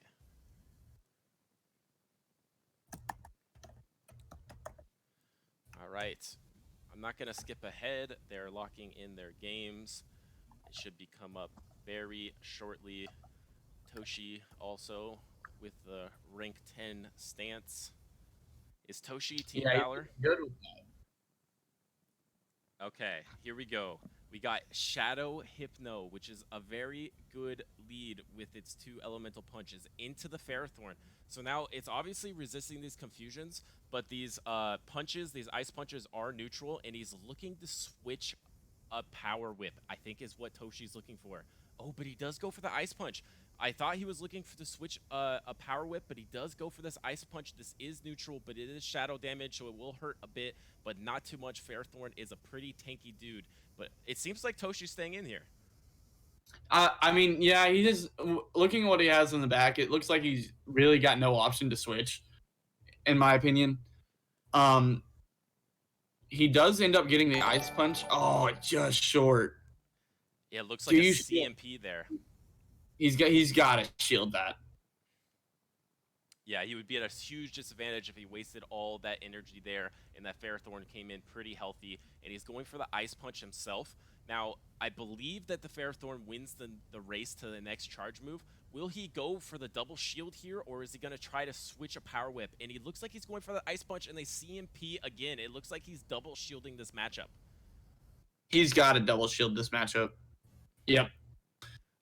I think Toshi's really just hoping that he can get into the 2-1 and win the 2-1. Possibly here. And does Ferrothorn shield? It does shield. So now we saw that Ferrothorn does get to this Power Whip, but will this confusion kill him? No, it gets to the Power Whip last second, and this Power Whip is going to kill Hypno. But the thing is, this Ferrothorn is so low health and energy drive. Whatever Toshi comes in with is going to be able to farm. Yeah, I would have personally went in with the Swampert, but he comes in with the Shift Tree. So now, what does this Shiftry not want to see? It doesn't want to see an Altaria, and it sees the Altaria, but these foul plays get to him fairly quickly. Just obviously can't take a Sky Attack, and he doesn't have any shields left. Yeah, you don't want to take a Sky Attack at all. He gets off a foul play. That hurts. So he's looking to switch the Sky Attack, and he does. What a switch. Wow, great counting by Toshi. So now he switches the Sky Attack, and he's able to win the race to the next charge move. But Hydro Cannon won't quite be enough. Let's see if his opponent does counter switch. He doesn't. Does he get to the Sludge Wave first? He goes for the Sludge Wave. Oh no, he just goes for the Hydro Cannon. So this isn't going to be enough to kill the Altaria. So is the Altaria going to use his energy here to kill the Swampert? That's going to be very interesting. Oh. Wow. He did one extra mud shot there, and I think it cost him. Right. He did go for the extra mud shot, and the Altaria gets to that Sky Attack first, and now he switches into the Toxicroak, and this Toxicroak is just gonna clean up. Wow. This is game. Yeah, game set match there. Yeah. So Toshi did run into a team that he didn't have very many options against. I think that team was pretty set up pretty nicely to beat Toshi's team there. For sure. It was just a well-placed team comp. All right. Okay, so his first game was on Streamables, but his second game is on a Google Drive, it looks like. Well, at least he no, I don't know. That's how Starks. Wait, where's Toshi's more games? I only see. Do we only have one? Oh, uploading the other two now. Apologize. Come on, Toshi. Yeah, no, but he must have uploaded them later. Here's game 2. We're getting game 2 right now. He just posted them a little later. Okay. Maybe these are. I thought he had all of them. Yeah, these are some. Maybe this is the good game from Toshi. You know, he wanted to get the bad one out of the way, and now he's bringing in the good games. So let's update. Okay, we're about to start this. We're gonna update the store real quick. So it's very close. Israel has 6 points. Team USA with 7 points. Yes. Really close. And obviously, Toshi lost game 1 of this series. Yeah. Are we paused? Yeah, we are paused. Okay. Updating the score real quick. I was like waiting for something to pop in. I was like, what's it going to be? The anticipation. Wow, the perfect pause. All right, here we go. And we got the Shadow Hypno into the Altaria. Obviously, this Shadow Hypno has the 2 elemental punches and wins the 1 shield with this Altaria because of the Shadow Ice Punch doing so much damage. We are seeing the lagging a little bit. I don't know if it's the video or if it's actually their game. I think it's the video. Yeah, I think we should just restart it. There you go. All right, let's see if it was the video or the game. I think you're right. It could have been the video here. Yeah. Oh. It doesn't seem to be the video. If I'm not mistaken, the video is going really clean on my end. It's going. I think it's the game. We're going to see if this pulls together in a second, and it looks like it cleared up. All right, so he goes for the Ice Punch. Okay, it looks like we're finally caught up. The Ice Punch goes shielded. He's going to shield the Sky Attack, so now they're going to be trading shields here. Hypno's gonna get to the charge moves first, and at this point, an Ice Punch will KO this Altaria. Right. Um, The Shadow Hypno is in the driver's seat here, and it's throwing these huge ice punches, and that's huge. It goes through. Now this Shadow Hypno is fairly healthy, and he brings in a oh my Toxic god, that was a mistake. That was a misclick. Oh man, yeah, Team Israel with a big mistake, able to get his Toxicroak at like half health with 2 confusions from this Shadow Hypno. Toshi is really far ahead here. So now Toshi's got himself in a little bit of a predicament. He 100% walls the Toxicroak in the back, and he knows it. But now he's got to get rid of the Ferrothorn. Right. And that's not an easy task. Right. Man, you would. He's so safe. Oh, he survives the Flash Cannon, and he gets to another foul play. This is huge. Shiftry, as we know for Forest Cup, if it does run the Hurricane, it does win the 1 shield versus Ferrothorn. But obviously, this is foul play for Open Great League. But Ferrothorn uses that last shield and gets a little extra energy on that Shiftry. But this Azu, I did not know he had energy on the Hypno when he switched out. So that coming in with the Ice Punch ready is pretty good for him here. That Toxicroak's going to come in and wish it didn't exist. Right. Yeah, it's not. Oh, it does get to the Mud Bomb. So, but like at this point, it's a mute point. Azumarill's going to farm down. It's nice though because he gets to see Toshi's 3rd Pokemon. I don't think it matters. Toshi are in the same team both games. Fair. Okay. So that was game 2, and then here comes game 3. Wow, yeah, you have to think Team Israel made a little bit of a misclick coming in, unless he was doing like a 200 IQ play where he was trying to go in with the Toxicroak and switch and a Thunder Punch. I don't know. It seems like the Hypno would just at that point just do confusions. So it seems like a little bit of the misclick. I don't know what he was attempting there. I'm gonna be honest. And USA up 8-6 and making this score tied 1-1. Akon P versus Toshi. Here we go, game 3.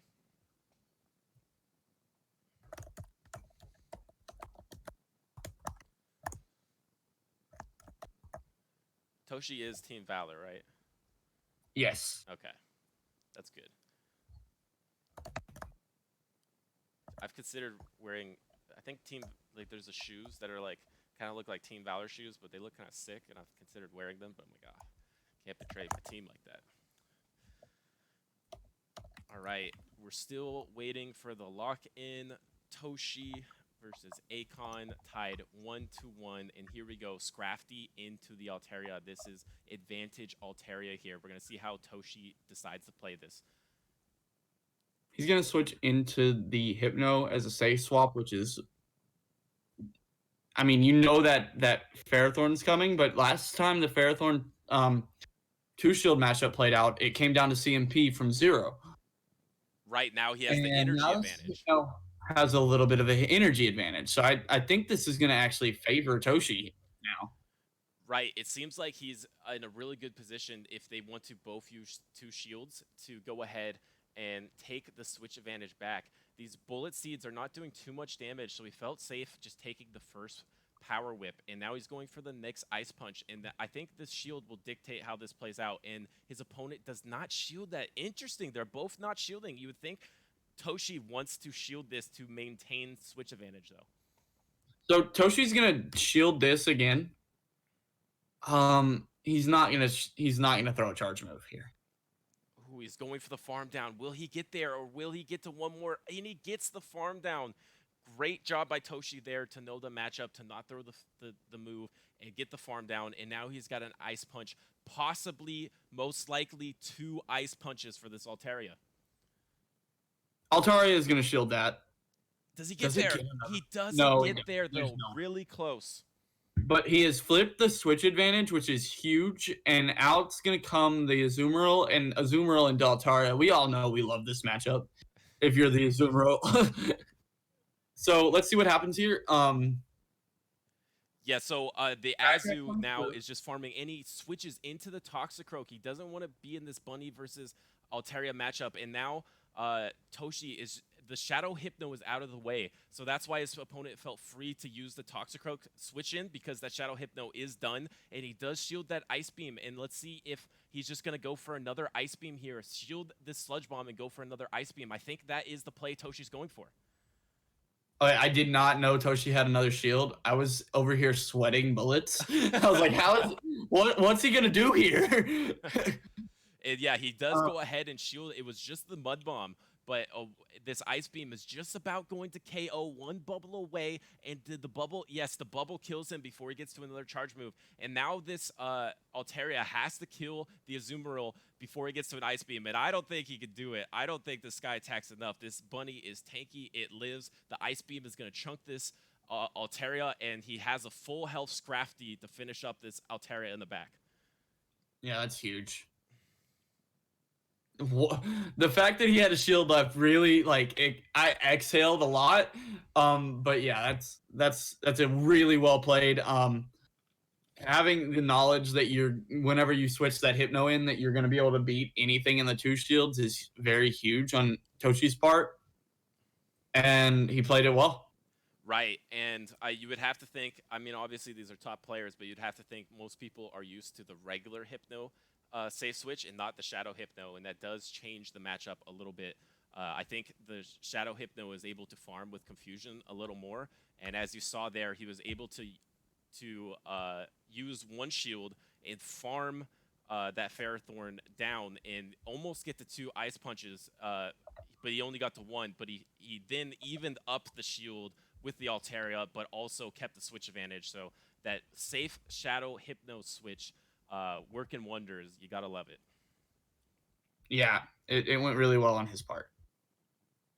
All right, so I think now we have House Stark next, which is going to be some awesome games. Yep, we got House Stark with the Google Drive. I'll get his teams momentarily and update the score. Or maybe we should vote. Do you guys just want to see? Do you guys just want to see the games, or do you guys want to see the teams come up first too? I think we should get the teams up. Okay. Yeah, we'll do it. We'll do it professional style. We'll get the teams up too. Okay. So, all right. So we got House Stark. Let me format this real quick. All right. So we got House Stark versus Pat Sutz. I'll get those teams up for you. I'll update the score. So it seems to me that USA is up 9-6. So after taking what, an 0-4 disadvantage, or was it 0-5? It was either 0-4. I think it was 0-4. We are now up. It was 0-4. Yeah, we're out now up 9-6. All right. House Stark. All right. So House Stark will be running the Ferrothorn, Azumarill, Altaria, Alolan Raichu, Hypno, and Toxicroak. So let me grab that for you guys right now. Cody, if you're in here, could you send me his opponent's team really quick? I didn't quite see it on the list. Stark's team did win him his regional. It was a regional that both him and Mason competed in. I do remember so. I know it involved Ferrothorn, Hypno, and Azu. Not really sure what else. Yeah, I remember him tweeting that he said that Altaria and Ferrothorn made for a good team. Yeah, they're really solid. Both a little bit weak to Bastiodon, but it's playable with Ferrothorn. Yes. Okay.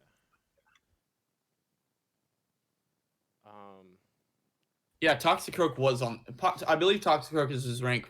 Oh, his team's up. Yeah, he's running the H2, Hypno, Toxicroak, Altaria, Azu, and Ferrothorn. So, yeah, he's a master. But I don't really know what his reads are gonna be, but let's see what happens. Yes, and I'm working on getting okay, I got Pat Suits or Pat Suts team. Really interesting team. He's actually running he's running the Ferrothorn, Azumarill. He's running a Primeape. Uh, I assume the cross chop variant, the cross chop Night Slash variant, and then the Altaria, Bastiodon, and Hypno. So using the flex pick on a legacy Primeape, really interesting. Yeah. I doubt. No. Mm, Primate. It offers you a little bit of coverage against Ghost, but it's not really Ghost heavy meta. Right. Yeah, That's confusing. out of all the fighters you could pick, interesting that he is choosing the Primeape here. I wonder if he has a specific role for it that he wants to use it with. I'd be interested to see that. All right, so we got his I have team. no clue what's going to happen. Yeah, yeah, we're gonna have to wait and find out. Okay, so we got the teams up. We got the score updated. We got House Stark versus Pat Suts with the really interesting team of the Primeape, and it's not 1200 CP. I think this is Arrow's Pokemon, and he doesn't have the spicy Primeape powered up. I believe those are Cody's. I don't have a Cody's. Primate Okay. powered up though. Okay, Cody, power up a Primate, man. I'm just kidding. All right, so here we go. Let's get into this game. Team USA is up 9-6. Here we go. Hal Stark versus Pat Suts, and we got the Hypno lead into the Ferrothorn. Now, this is obviously a little bit different. It's not the Shadow Hypno, and I don't think it has Ice Punch. We'll have to see which charge move it has. Oh, it does have Ice Punch. It has Ice Punch Shadow Ball. Yeah, this is still not the ideal matchup, but you can hit those shadow balls, and that Hypno was able to not only throw the move but sneak in another bullet seed. That's dirty. That's dirty.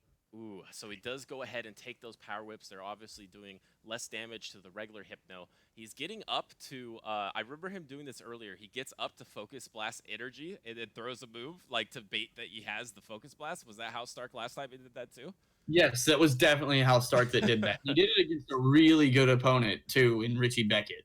Right, right. And so he's just getting to that Focus Blast energy, but then just throwing the Ice Punch. And this Ferrothorn shields the Ice Punch, so now he can get to a Shadow Ball. These Shadow Balls obviously aren't doing a ton of damage. Oh, but he does just go for the neutral Ice Punch again. See if he's going to get a double shield from this Ferrothorn. And this Ferrothorn does let that one go. And now he wants the exit strategy, and he safe switched into the Toxicroak. Oh, and now that Altaria is going to come out you're going to be hitting the Sludge Bomb immediately here. If I'm the Altaria, I'm watching his counters, and once he gets to about 4 or 5 counters now, I'm going to be throwing that Sky Attack. Right. He got 3, and then bam. There's no way that Hal Stark shields this. He's going to be coming in with the... he shields it. Okay. I'm wrong. I believe, yeah, he is going for the. I was thinking he maybe had time to go for 2 Mud Bombs and some counters here, and I was thinking maybe that was going for it, but he's going for the Sludge Bomb, and Altaria does shield this, so now he's gonna get farmed down, but there's no shields left, so his opponent does take the switch advantage, but there's no shields left, and this Altaria has a chance to be farmed down by a bunny. I have to think that's what's coming in. Sky Attack's coming off, and if I'm the opponent, I'm not gonna let this Azu farm me down. I'm switching to that Ferrothorn immediately because he's shown he doesn't have a real counter. But it looks like he's gonna actually let him farm him down. Yeah, so the Altaria does get farmed down. It's a little bit unfortunate, like you were saying. You would probably rather go into that Ferrothorn, but now this Ferrothorn, or sorry, wait, yeah, he goes into the bunny, so he actually has a strategy. He wants to sponge up this damage here, and maybe now that this Azu doesn't have any energy, he's gonna go for the Ferrothorn play, or is he just gonna sponge it? And we do know Israeli bunnies play rough, so we're gonna find out if this one does as well. Yeah, it looks like that count gave me a hydro pump vibes, but let's see. Ooh, yeah. Another play rough. Wow, they all play rough, and he's switching. It's something in the water there. Yeah, you have to be tough over there. So he does play rough, and he wanted to get to that shadow ball before his opponent got to another play rough, but he got to that play rough first. So a little unfortunate for House Stark there. Oh, he plays rough and he ice beams. PR ice beam, and he got the shadow ball.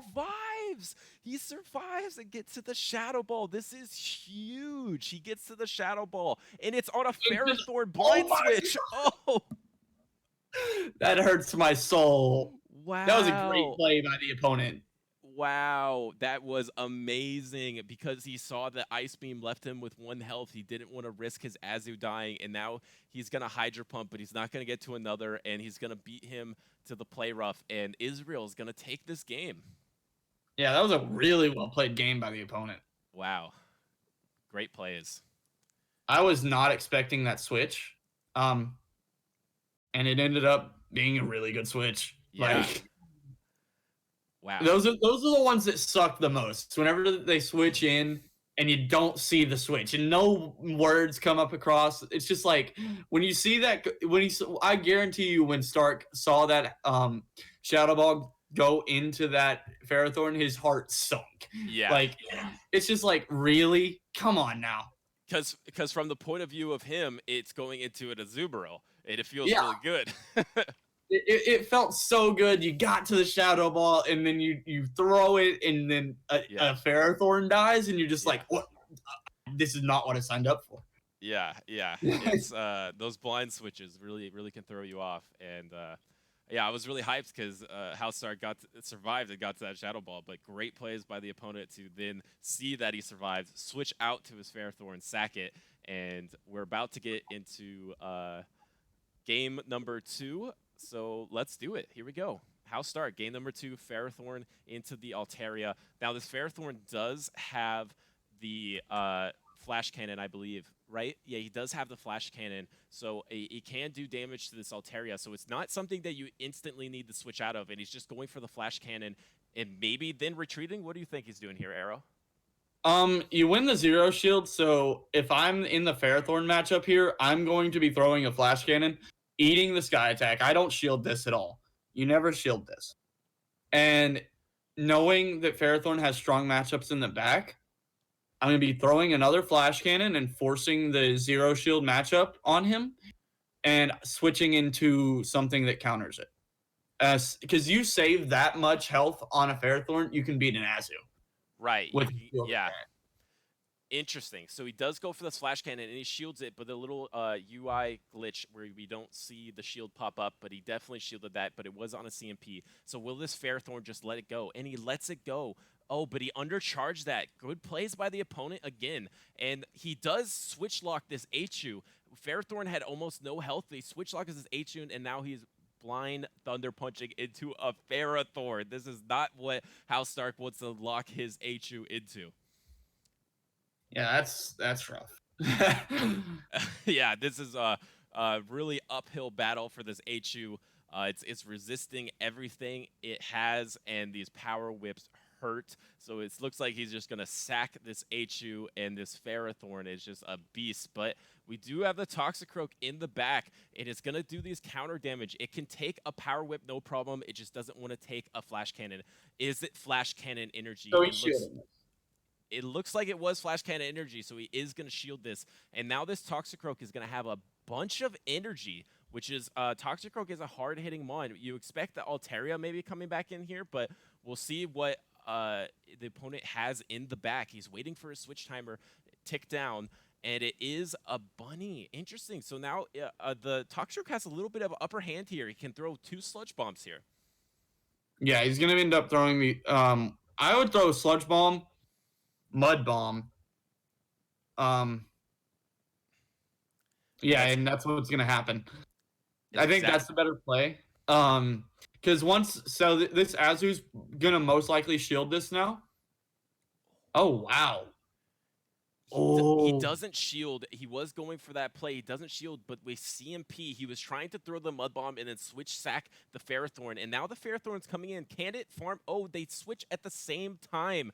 Unfortunate. So they switch at the same time, and now he'll have to shield this guy. Oh, he doesn't have any shields left. I'm sorry. He shielded that ice beam. I apologize. He shielded that ice beam, and now Sky Attack's gonna take him out. Wow. well, maybe you should have gone Sludge Bomb. I was a little wrong too. Yeah, I see what you were saying because you were thinking that the Azu was for sure going to shield, and then he was going to do 2 mud bombs there. And it looked like he was trying to mud bomb, sack swap the Ferrothorn, take that ice beam, and then mud bomb again, and then hope to get to another mud bomb before the Altaria got to a Sky Attack. But didn't quite work out. Team Israel with the plays, making it 9-8. Yeah, that's a very, very nice play by Team Israel there. So let's see what Hal Stark can do here. Yeah, Let's definitely see. well played. Obviously, House Stark is an amazing player, and I think this is the same team that he won regionals with too, right? Yes. Yeah. Wow. So yeah, really good plays by the opponent here, making this 9-8. Team USA is up, and now House Stark is going over his options, thinking about leading the Altaria, and I think he is going to lock in the Altaria. He is taking one last look at Israel's teams. The spreadsheet's not the easiest. The spreadsheet's not the easiest way to look at a team, but yep, he seems like he's going to stay with these 3. All right, let's see if I can. Oh, okay, because this is recorded, so I could skip ahead just a little bit. Sneaky, sneaky. Okay, here we go. We got locked in House Stark versus Pat Suts. Game number 3. Pat Sups won it 2-0, and it looks like we got the Altaria mirror. So this is an Ivy dependent matchup. I think House Stark has rank 1. I think he has a rank 1 Altaria. Hal Stark's known for having rank 1s, but it looks like his actually went into the yellow first, in my opinion. Interesting.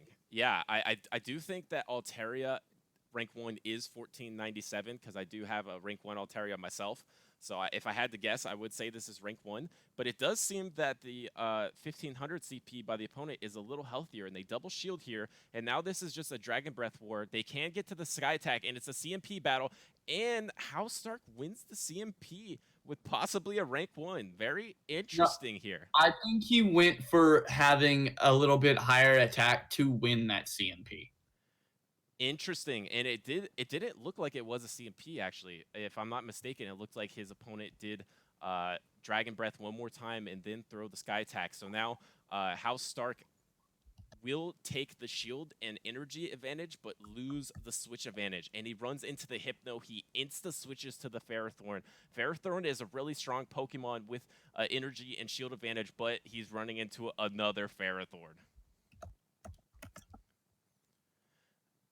And yeah, these flash cannons are obviously resisted, so this is going to be a long battle, almost like an Azu mirror, Ice Beam, Hydro Pump Azu mirror. They're just both going to be throwing the flash cannons because the power whips are double resisted. Oh, we threw the power whip bait. That's interesting. I don't know about that. You have such a long battle here. I guess people think you always shield the first one and you always throw the big move on the first one, so he was trying to go against the meta thing to do and throw the power whip first, but it didn't work out. I mean, there's no reason to throw power whip though whenever he's ahead in shields. Yeah, I mean, unless he thinks that House Stark was going to shield the first thing he threw, which he didn't. Or if there's a way that you can double power whip. Oh, maybe power whip was the play because now he double power whipped. It is going to force the shield from House Stark. No, I wouldn't have shielded that. You probably live it. So now he switches into the Hypno, but this is bad for the Hypno because he switched into the Hypno, but now this Ferrothorn can get 2 moves off before the Hypno kills him, you have to think. Can he get to the flash cannon? Can he get to it? He can get to the flash cannon. He didn't try to, but he could have. Interesting. Yeah, it looked like he could have gone to that flash cannon, but he decides to go for the power whip, the safe play. But this Hypno, because this Hypno actually was... That was the right play, not going for the flash cannon. Yeah, we were completely wrong. So now he gets the Thunder Punch. It's resisted. It does almost nothing. And now this Toxicroak is going to get Oh. to the Mud Bomb, though. Wow, big plays. This is over. How Stark is going to take this? He's going to Mud Bomb and then finish out this Ferrothorn with the big counters. Yeah, it's huge. Wow. Wow, great. Yeah, wow. Ferrothorn with energy and shield advantage really put in some work. What a great Pokemon. That's why I ran Fire Punch on my Hypno. All right. Oh, you ran Fire Punch? You're Yeah, a just monster. literally for Ferrothorn, I ran Fire Punch. I mean, it's not a bad idea. And I ran Shadow Hypno, so that Fire Punch just destroys a Ferrothorn. Okay. So, all right. Ace Leader Skies battles are next. All right. So we got, I think T. Wastel is going to hop in too. Yeah. I don't know if you can get him in the Zoom call. I thought I sent him the Zoom link earlier. Okay. It also. Yeah. Oh, I did. Maybe I just need to let him in. Yeah, you might have to let him in here. He has a Zoom link. Okay.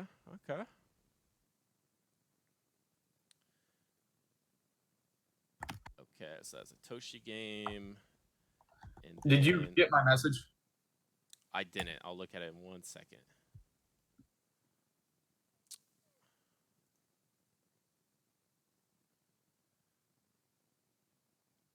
Okay. Sounds good. Sounds good. I verified. I see this. Okay. All right. So we have. Oh, do I hear T-West though? Or does me echo? Yeah. All right, guys. I don't hear Kristen.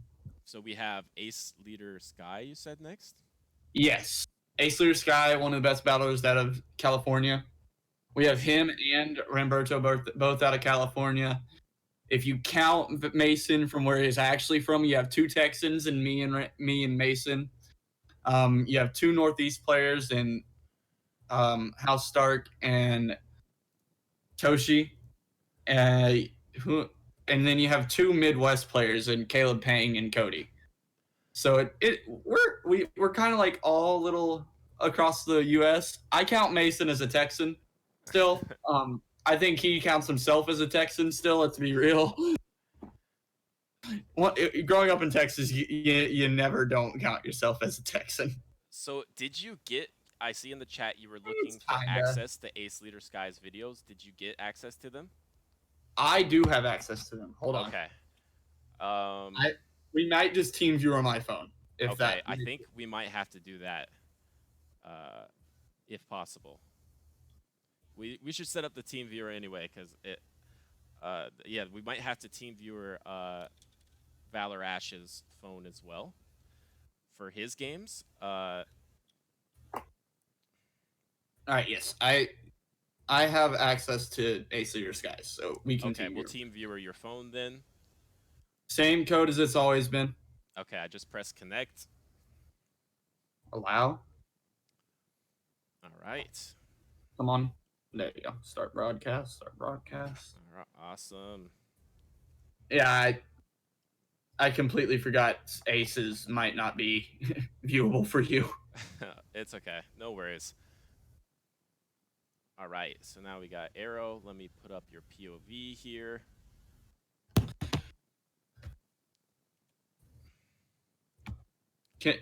Is Tristan here? He has yet to try to join the Zoom call. All right. Yes. So for Mason's videos, we will be showing them, but there may be a small delay between this round and the next one, as we will have to get Mason to team viewer in after his toxic finishes, because he forgot to he didn't upload his videos yet. But he is doing his weighted toxic as we speak, so there may be a small delay between round 7 and round 8 between Team USA and Team Israel. What is going on, TZ Spin X? Welcome in. Or is it TZ Spinks? I don't know how to say it. So Ace Leader Sky is playing Eskimo Lemon. It's not there. There's no relation to lemon lime. I'm Okay. pretty sure. Eskimo Lemon. Okay. Uh, awesome. Where is Ace Leader Sky from in California, by the way?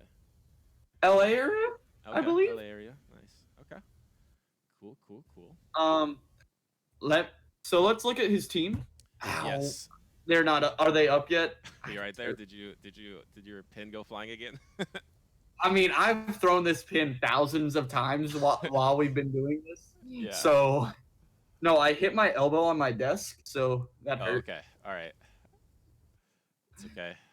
All right. I'm looking. Sorry, I'm distracted because I'm looking for Ace Leader Sky's team.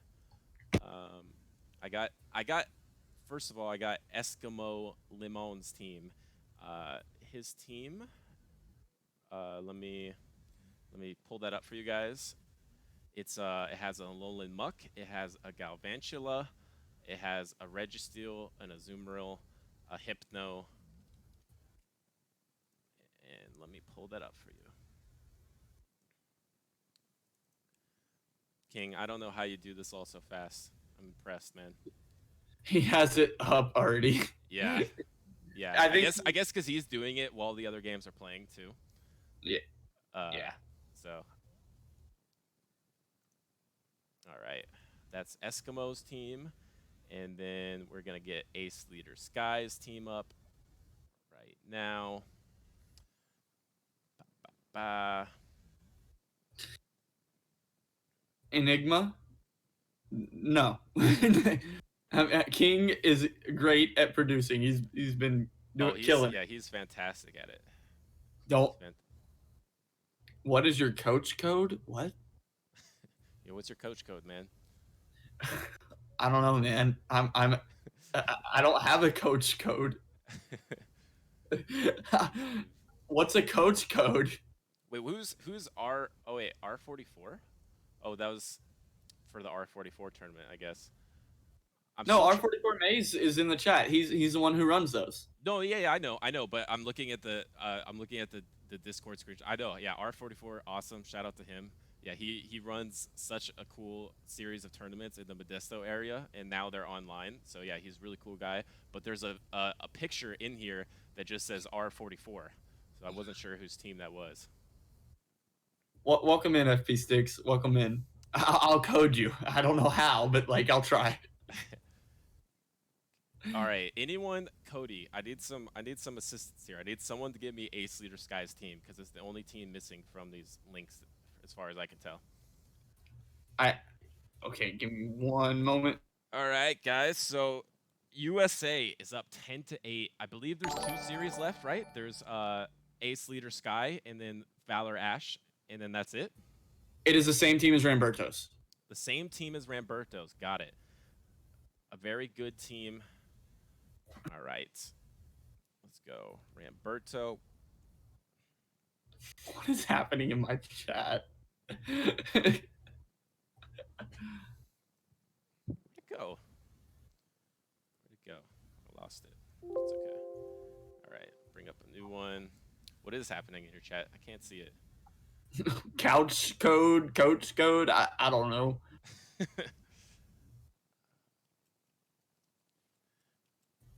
All right.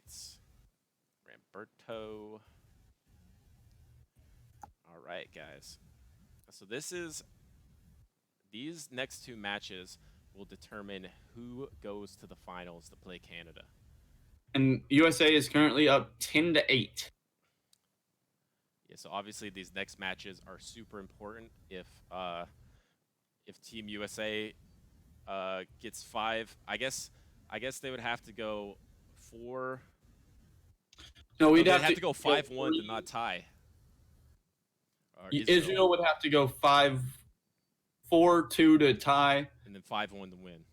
Yes, and USA needs to go 3-3 to tie, 3-3 to win, and 2-4 to tie.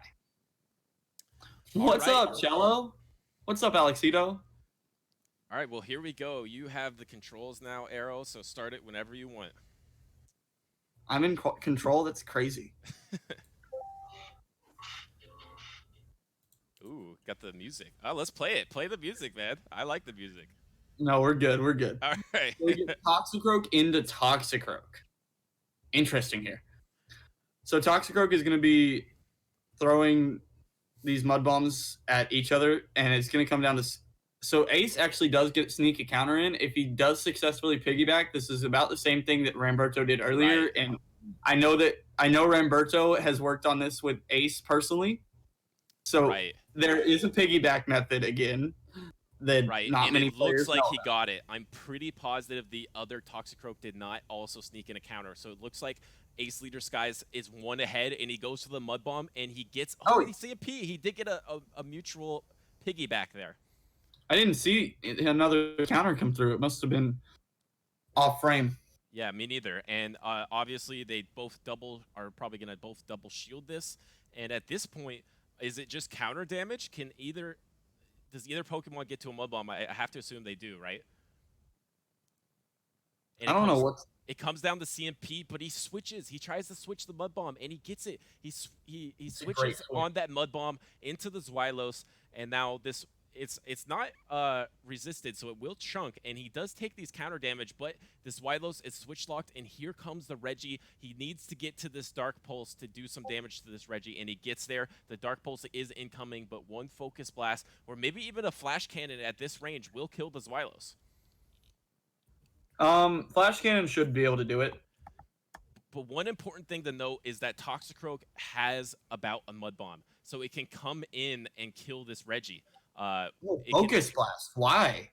Interesting. And with him throwing all that energy, like, yeah, 1, 2, 3, 4, 5, throw. Oh, a little lag made it look like it was going to CMP for some reason, but he does Toxicroak cleanly get to with that Mud Bomb. CMP. He cleanly... And does he have another? If he has another, he's probably going to spam it because it's probably going to be another Toxicroak. Actually, that Toxicroak has less health than his Toxicroak, but it looks like he is spamming the Mud Bomb, and he doesn't spam it. He's composed. He hits the Sludge Bomb, but his opponent switches it. Great plays by his opponent to switch out and waste all this energy by Ace Leader Sky. Ace does have Meganium in the back for the Azumarill, so this game's as good as over. Right. So this bunny does have 2 bubble advantage on this Meganium. It needs to get to 2 ice beams, and will 2 bubble advantage be enough? No. I agree.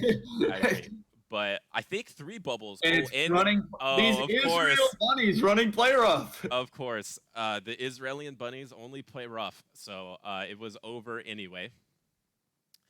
And yeah, now this Meganium can just literally just farm it down, and this bunny will go down.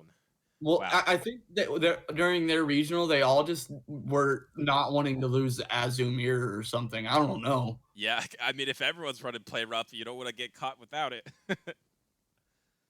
All right, I'll update the score. It is Team USA 11-8. So it looks like if Team USA can win one more game, they will secure at least a tie. All right. Tristan, you can unmute yourself on Discord. Hey guys, how's it going? Hey man. Welcome in. Appreciate the help. Yeah, welcome. You can take the lead for this game. Can you see Yeah, I can see. We're right down to the wire here, huh? Yeah. It is currently 11-8. USA is ahead. And looks like we have Ace Leader Sky playing Eskimo Lemon. This is not the Lemon he's used to playing. I can guarantee you that. In game 2, let's see how this game 2 goes. Are you good for me to start it?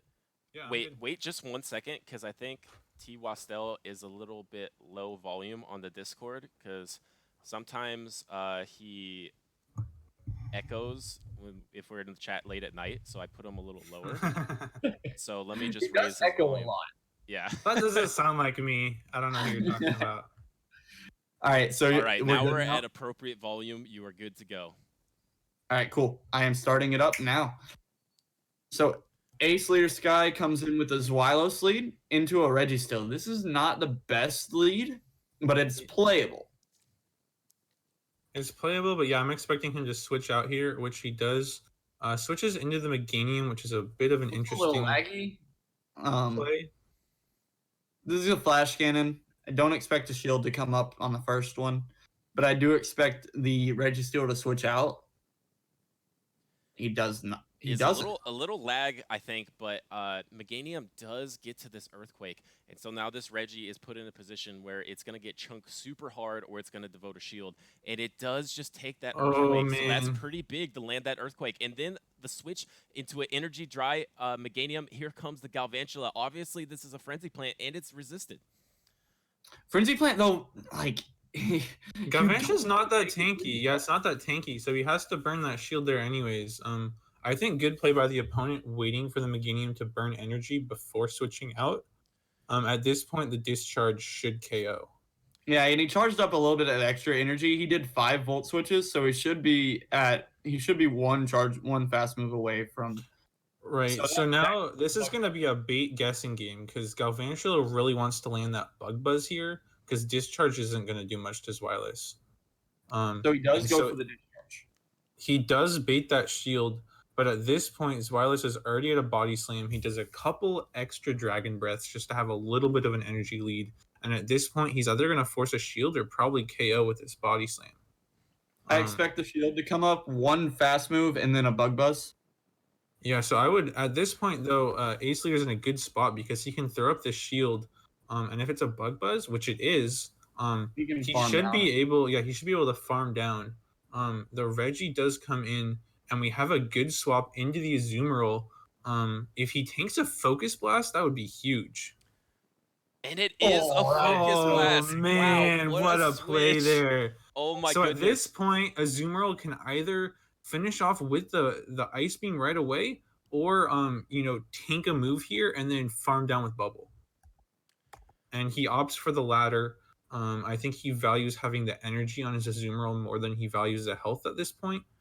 And so now this Azumarill is loaded with energy. He already has an Ice Beam, and he's pretty close to the Hydro Pump. And it's a Hypno that comes in. Now the Azu is within one Thunder Punch of dying, so he has to try to get to an Ice Beam before this Hypno gets to a move. And his switch timer is coming up close. I think the Hypno is going to get to the Thunder Punch. But that's fine, because he still has Zwilus in the back. He does, and the thing is, the Hypno was just trying to farm to get to a move for the Zwilus, but the Bunny was able to get to this Ice Beam, and it's almost enough, and now he's quick switching to the Hypno, and then we see a opposite switch to the Galvantula, and the interesting thing, the Galvantula was pretty energy dry, but the Zwilus decides to be safe and throw the Body Slam anyway. Well, yeah, because at this point, the Zwilus isn't that scared. It should be able to Dragon Breath down. Even an Ice Punch here shouldn't KO. Right, and we'll see what it is. It's the Ice Punch, interesting, and you're right, it's not enough. The Zwilus is able to take it down. Wow, well played. But yeah, I think the opponent had to go for the Azu farm down to try to load up because I think he knew he needed 2 Ice Punches to win there. And so that's why he took that Ice Beam that ended up hurting him. But I think that was the only win condition, was to farm all the way down. So it is currently 12-8 United States. And we are 1 win away from clinching a trip to the finals. Right, so 13 is the magic number here. Will Ace do it himself, or are we going to have to rely on Valor Ash to win 1 game? Let's see what happens. Are y'all ready to start game 3? I think the chat's ready. Yeah, ready when you are. All right, I'm going to go ahead and start it. I'll take the lead, y'all follow it. So we got a Toxicroak into a Toxicroak, and let's see if he tries to do that self-piggyback thing again. Not self-piggyback, but the new piggyback that to try to sneak in that extra counter and get ahead on energy here, and he did try it, it looks like. So I think he did sneak in that counter. Let's see if the opponent is able to sneak in a counter as well. So he's going to shield this first Mud Bomb, and he's going to go for his next Mud Bomb. Did he get a counter in? It didn't look. He was spamming so hard on that Mud Bomb. It didn't look like the opponent got in an extra counter. And there was a little bit of lag, so there could have been still a counter brought in, but I think he is ahead. Right. Well, we'll find out very soon. He spams the mud bomb. Again, it's a CMP. So it looks like the opponent did get in the extra counter. So a very similar situation to the other game. They're both going to shield this mud bomb, you have to assume. And will we see Ace Leader Sky go get to the mud bomb range and then switch out? Looks like it. The opponent lets that go. They might must have a have a hypno hypno. or something. Oh, no. I love that. I love letting that go and coming in with Spooter to get a ton of energy. That's Because- such a smart play. Yeah, and Galvantula, because of the bug typing, is only taking neutral from this mud bomb, so he could elect to let it go. Oh, I guess he decides to shield. And so now we have this wireless coming in, but shield's down. Will this Bug wireless buzz get to the gonna body hit. slam inside? No, he doesn't get to the body slam in time, and so that's going to be a bug buzz, which I think is going to KO. Oh Bug my buzz is such a goodness. strong move. And now this is a tough spot. I think he has to come in with Meganium. But again, if that Galvantula can get to a Bug Buzz before this Frenzy plant, that's going to be basically GG at this point. I think it's already there. Right. Yeah. Galvantula is so OP giving when you give it energy. Yeah, Team Israel just figuring that that- Galvantula with energy with shields down is enough to win this game. This seems like an arrow play, a really great play. Now, even though this Toxicroak destroys Reggie, it's not going to be enough. It can get locked down at this point. So great Galvantula usage there by Team Israel, able to getting the slight energy advantage and then just bug buzzing its way to victory. And Yeah, now I the thought that flash was- come through, and it's going to be 12-9. Ooh. See, I thought that was a great play there. With him not shielding that mud bomb, whoever wins the CMP, the ball's kind of in their court at that point because they can either match shields and then just win the lead outright, or they can elect to let it go, take the shield advantage, and come in with something else. And I thought that was a great play, recognizing that with a shield, his Galvantula could get a ton of energy, and be in a good spot to terrorize the other team's shields down. Because those two bug buzzes, shields down, were huge. Right, that's a great point. Now with the attack stat affecting the CMP and those like little piggybacks to try to get an extra counter, the little nuances you can make with trying to do that little extra sneaky counter or having a Toxicroak with higher attack, or whatever you want to maximize your Pokemon to is really interesting in those mirrors. And I think Team Israel played that correctly and went in for the Galvantula kill, and it was well played. No, that's not what I wanted to send. Okay, drop my team viewer Okay, let me drop your team viewer. so I can send you a message. Okay, sure. Wait. I haven't dropped it yet. Wait, Oh, actually, I'm you're just good. gonna hide it. I'm just gonna hide you from stream. Okay, Oh wait, We're wait, good. wait. It's not hidden yet. It's not hidden yet. Wait, why are you? Okay, my dog's barking at me. Okay, you're hidden. I'll be right back. okay. Poor doggo. All right. So 1-3. Is that Mason? How's it going? What's up, Mason? Hey, dude, Okay. how's it going? So Butters is Apologize. putting his dog in the Quarantine other room. chaos over here, and I'm sure you guys can relate. Yeah, it happens. Butters, I mean- just sent you Mason's team viewer code. Ooh, okay. Is your team viewer ready, Mason? Yeah, I'm ready.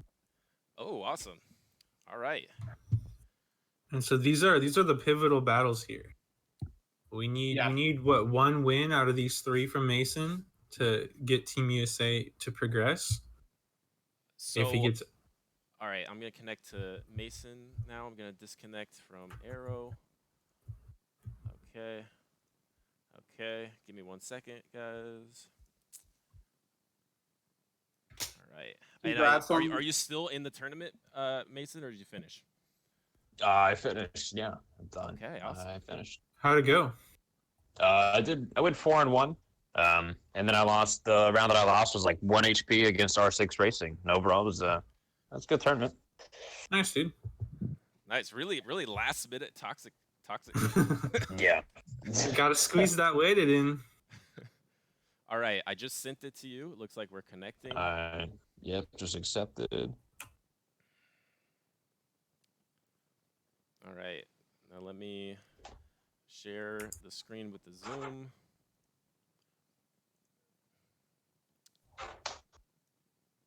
All right. You guys can see it on Zoom? Yep. Yep. All right. All right, you guys good? Yeah. All right, We're good to go. Here's the first one. All right, so right now we need Valor Ash to get 1 win to secure it for Team USA, right? Yes. All right, that's his team right there. Is the Lapras, Azu, Melmetal, Altera, Okay. yeah. Yeah, if you don't mind, just give me 1 second. I'll just pull that up for the Gallery. stream real quick. All right, take your time. Yeah, sorry, we're slower on this. No, end you're than good. You're the good. team. You're good. The Canadians are better prepared. They're not prepared for USA if we make it through. Though, right? Ooh. Yeah, they're just prepared to stream their losses. Ooh. Man. Those are fighting words. I mean, All right. Cody said the beard of Jesus and the voice of an angel. I could I know not he's talking agree about more. Mason's voice, and then I think he's talking about your beard. I don't know. I'm a little jealous of Mason's beard, not gonna lie. I haven't seen Mason's beard in a bit. I shaved it like a month ago, so it's like kind of grown back. All right, well, I haven't. Your beard before you shaved it, though, I was pretty jelly of that, not gonna lie. It was a It'll get beautiful back there. beard. I'm always jealous of beards. I'm 29, and as you can see, there's nothing here. All right. So what's your opponent's name, Mason? Arrow also has Snurse- the beard of Snurcy? Jesus. Baby Jesus. Snurcy. How do you SN? I don't really know. I guess it's Snurcy. I don't know how to. Okay. pronounce it Yeah, either. that's okay. All right. Well. Evan, let me know when you're ready for it. Good. Okay. All right. All right. So actually, I locked it with Slowbro the first game, so I had to back out. We all need a little slow bro in our lives. Wait, you mean Slowbro wasn't on your team? I love Slowbro, man. I looked at the lineup for a hot minute. And that's what I did. I brought him with though. Is the Alolan Raichu, Azu, and Toxic Rogue. Okay, I think everyone is just ready for the games now. So I don't have his name right, and we're in it. It seems like. Yeah, So Alolan Raichu versus the Alolan Muck is a lot better matchup than you would think for Alolan Raichu. Alolan Raichu wins all shield scenarios with shields like 1s and 2s. You win the matchup. Oh, it wins without the a one problem. shield too? I thought it only won the 2. It wins the 1 shield. Oh well, yeah, just that Volt Switch is just so good. And one big difference is Valor Ash does run the Wild Charge, so it has a really high impactful electric move that it can throw, and it did go for the Thunder Punch, and it got shielded. So now it can either go for another Thunder Punch, or it has energy for the Wild Charge here. Interesting that it got that move off first. It shouldn't. Here we go, and I believe this was the Wild Charge, and it is the Wild Charge, and it gets shielded. So we're now it's a race to get to one more move. And does the Alolan Raichu get there in time, or is it the Dark Pulse? And it is the Alolan Raichu, as Arrow said in every shield scenario, the 2 shield. He gets this Thunder Punch, and it should KO. So Achu putting in work, gaining the switch advantage for Mason's team. Right, but the one big thing to note is he did reveal his full moveset pretty early on, which, will affect the rest of this fight as well as the rest of the best of 3. Right, that's something to bank in the opponent's head, but he's going to get to the Wild Charge, and this thing is going to chunk the Melmetal. The Melmetal in Great League is not as tanky as you guys remember in Master League, and it almost one-shots it almost KOs, man. That is a big hit there, getting that off. That is commanding control of the match starting off. It's going to be very tough for his opponent to take that control. Yeah, Achu just might as well should be wearing an American flag at this point, just carrying the team to victory. And now Toxicroak looks like he's coming in. Oh no, it's the Azu actually. The Azu's coming in to bubble down. He prefers having the energy advantage on the bunny here. And he's running play rough. What a psychopath. What an Israeli bunny he has here. The Israeli bunnies all played rough, and so does Mason's. Play rough with a little bit of a health advantage. Not health, but a little bit of health advantage. And a little bit of energy advantage. This game's over. And Well, yeah, 'cause also a he one still has a full toxic Pokemon hook in the advantage. back, yeah. Yeah. There's still a toxic hook in the back if his Azumarill somehow gets taken out. Yeah, so obviously in the driving seat, and this is a huge game because if he wins the game like we all think is going to happen, this will give USA 13 points and will bring them to the finals versus Canada. And here we go. Finish up this match. One more play rough will do it, and he's going to get there, and he's going to seal the deal for Team USA. The bunny does it. It would have been more fitting if the HU did it because Team USA likes the HU, and it just put in so much work there. Really impressive play, and Team USA is going to the finals.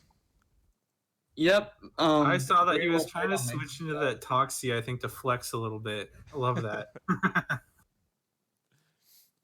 So we're gonna watch game 2. Let's give give these battles their justice. Although we have clinched, and it will be a completely North American showdown. We're coming for the Northerners that don't really know what heat is. Ooh. And Yeah, they're gonna see the heat now because that was shots fired, and we So get he the- I'm swaps. confused on the switch out there because Azu will beat Alolan Muck in every shield scenario. Unless it's running Gunk Shot, right? Yeah, unless it has the trash can. But most of the time, it does run the Sludge Wave. So he does decide to just safe swap into this HU, and now he's going for the big Wild Charge. Low battery pop it up. Stressful situation here. But oh no, I thought it was the Wild Charge. Sorry, it was the Thunder Punch. I got distracted. Am I crazy, or was the Wild Punch on the That's a other different side HU. last It time? is. I actually ran like the wrong HU. It's like Okay. they're basically the same. Okay. They have Okay. the same moveset. Okay. Yeah, because I was like, that's a little flip flop there on the sides there. No, confused he me. just TM'd to get them on the right side between matches. You know, great use of his TMs. Respect. I've actually wasted 80 charge TMs myself doing that. All right, so this time the Alolan Muck doesn't burn that last shield. Knows that matchup, electing to keep shield advantage. But the Alolan Raichu has a lot more health and energy at this point because he was able to farm down with Volt Switch there at the end. And the so Melmetal going had again. the Melmetal had deja vu. I thought he was gonna shield, but he doesn't go for the shield once again. Almost gets one-shotted by that Wild Charge. But this Rock Slide should be able to KO the HU, and we'll have this. And again, this HU is just terrorizing his team.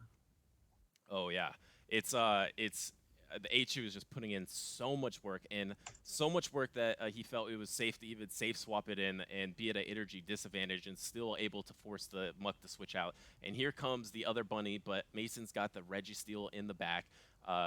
This is looking very good. Right, so making this switch, thinking, have we seen the full Azu moveset from the opponent, or we just know? Do we know it doesn't have Hydro? Just no play rough because that's all he showed because Yeah. it was in the other Azu.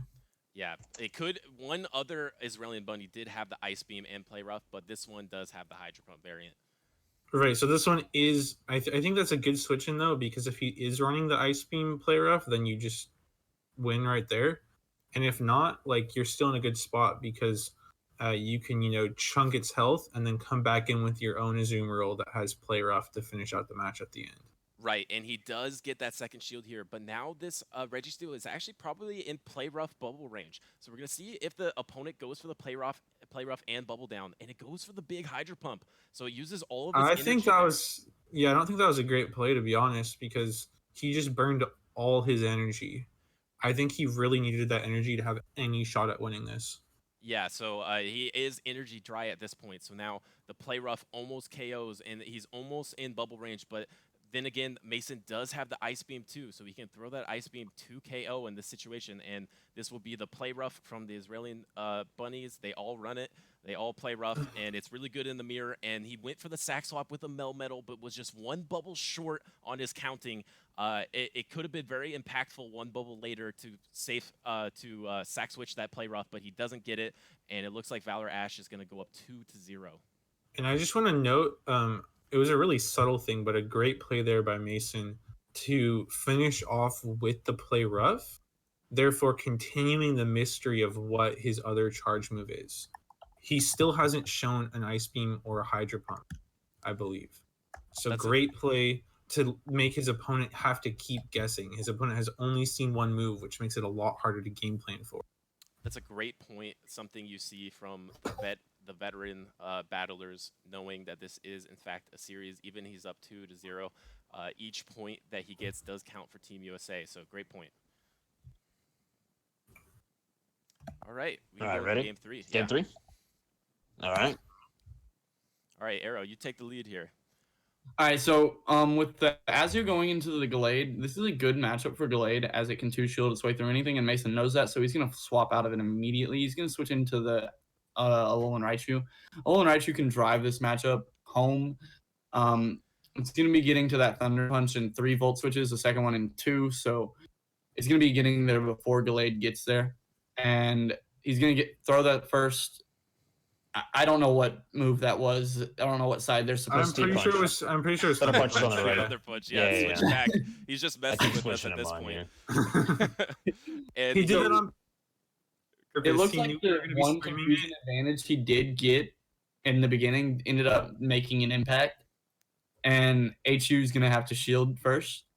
So the shield's gonna come through, and I don't expect Gallade to shield this. And yeah, so now he's either taking switch advantage or shield advantage. But I think the HU just gets to this Thunder Punch, doesn't it? It beats it to the Leaf Blade, and it gets there. But Gallade has CMP. It gets there at the exact same time. Gallade wins the CMP and goes ahead and takes the switch advantage here. Right, but the thing is now Azumarill should be able to bubble down, have an energy advantage, and is in a pretty good spot at this point. I'm surprised you didn't come in Toxicroak for the Gallade.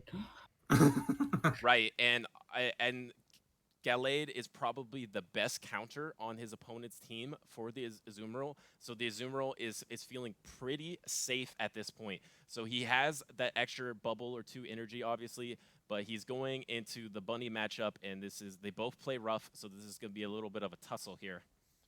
Oh, and he switches on the play rough into this Amok, but he switch locked his Amok, and now this Toxicroak is going to actually be able to farm down because it's going to get chunked because Toxicroak is kind of squishy, but it resists both of the moves, and now it's going to farm down this Amok and be able to get the big Sludge Bomb on the opponent bunny.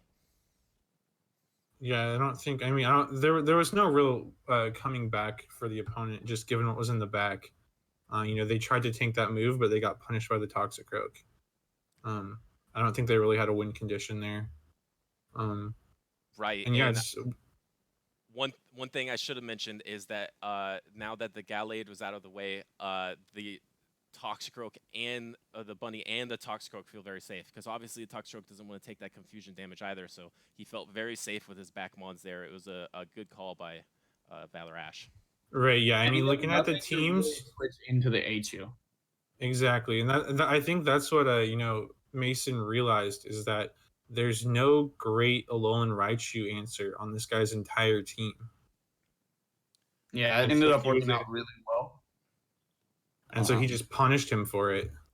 And there we go. So it seems like the final score is 15 USA, Isreal 9. Is that correct? Yes, that is the right final score. Thank you, Mason, for getting us your videos. Yeah, anytime, man. Thanks for your patience. You're good. Congrats on. Has that tournament concluded? Yeah, it concluded. I mean, it should have by now. I haven't checked on the results yet. So did you get that yellow? That's the question on all our minds. It has yet to conclude. It seems like one guy still has to lock in a result. Hopefully you hit a lead off that. I appreciate everyone. Cool. Sky won. Oh wow, I do another Team believe- USA member. I mean, are you really that surprised? I do believe that it is going to be a very interesting finals. The USA side will be broadcast on my stream, and the Canada side will be broadcast on the Canada stream. I've heard rumblings of there being a possible Spanish broadcast, so it's going to be a lot of fun. Oh wow. So, we'll see. Arrow, what do you think? Are we gonna get to see you avenge your loss to Aravel, or what's going on? I don't have to play Aravel, but if I do end up playing him, I'm avenging that loss. I guarantee it. Love to hear it. But thank y'all everyone for real. Let me see who is live real fast on Twitch. Ken and- is live, Yeah, let's go ahead and raid Ken. Let's pop in Ken's stream. and yeah, Ken just recently hit a Twitch partner, which is real exciting.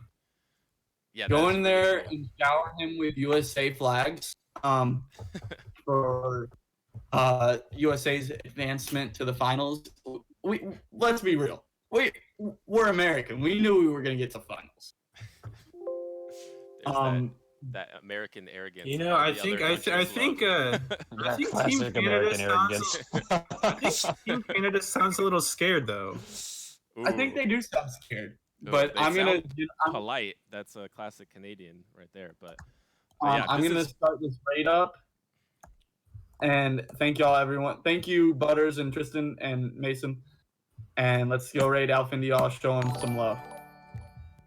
yeah, man. Thanks Nice. everyone for coming out. We'll see you in the finals.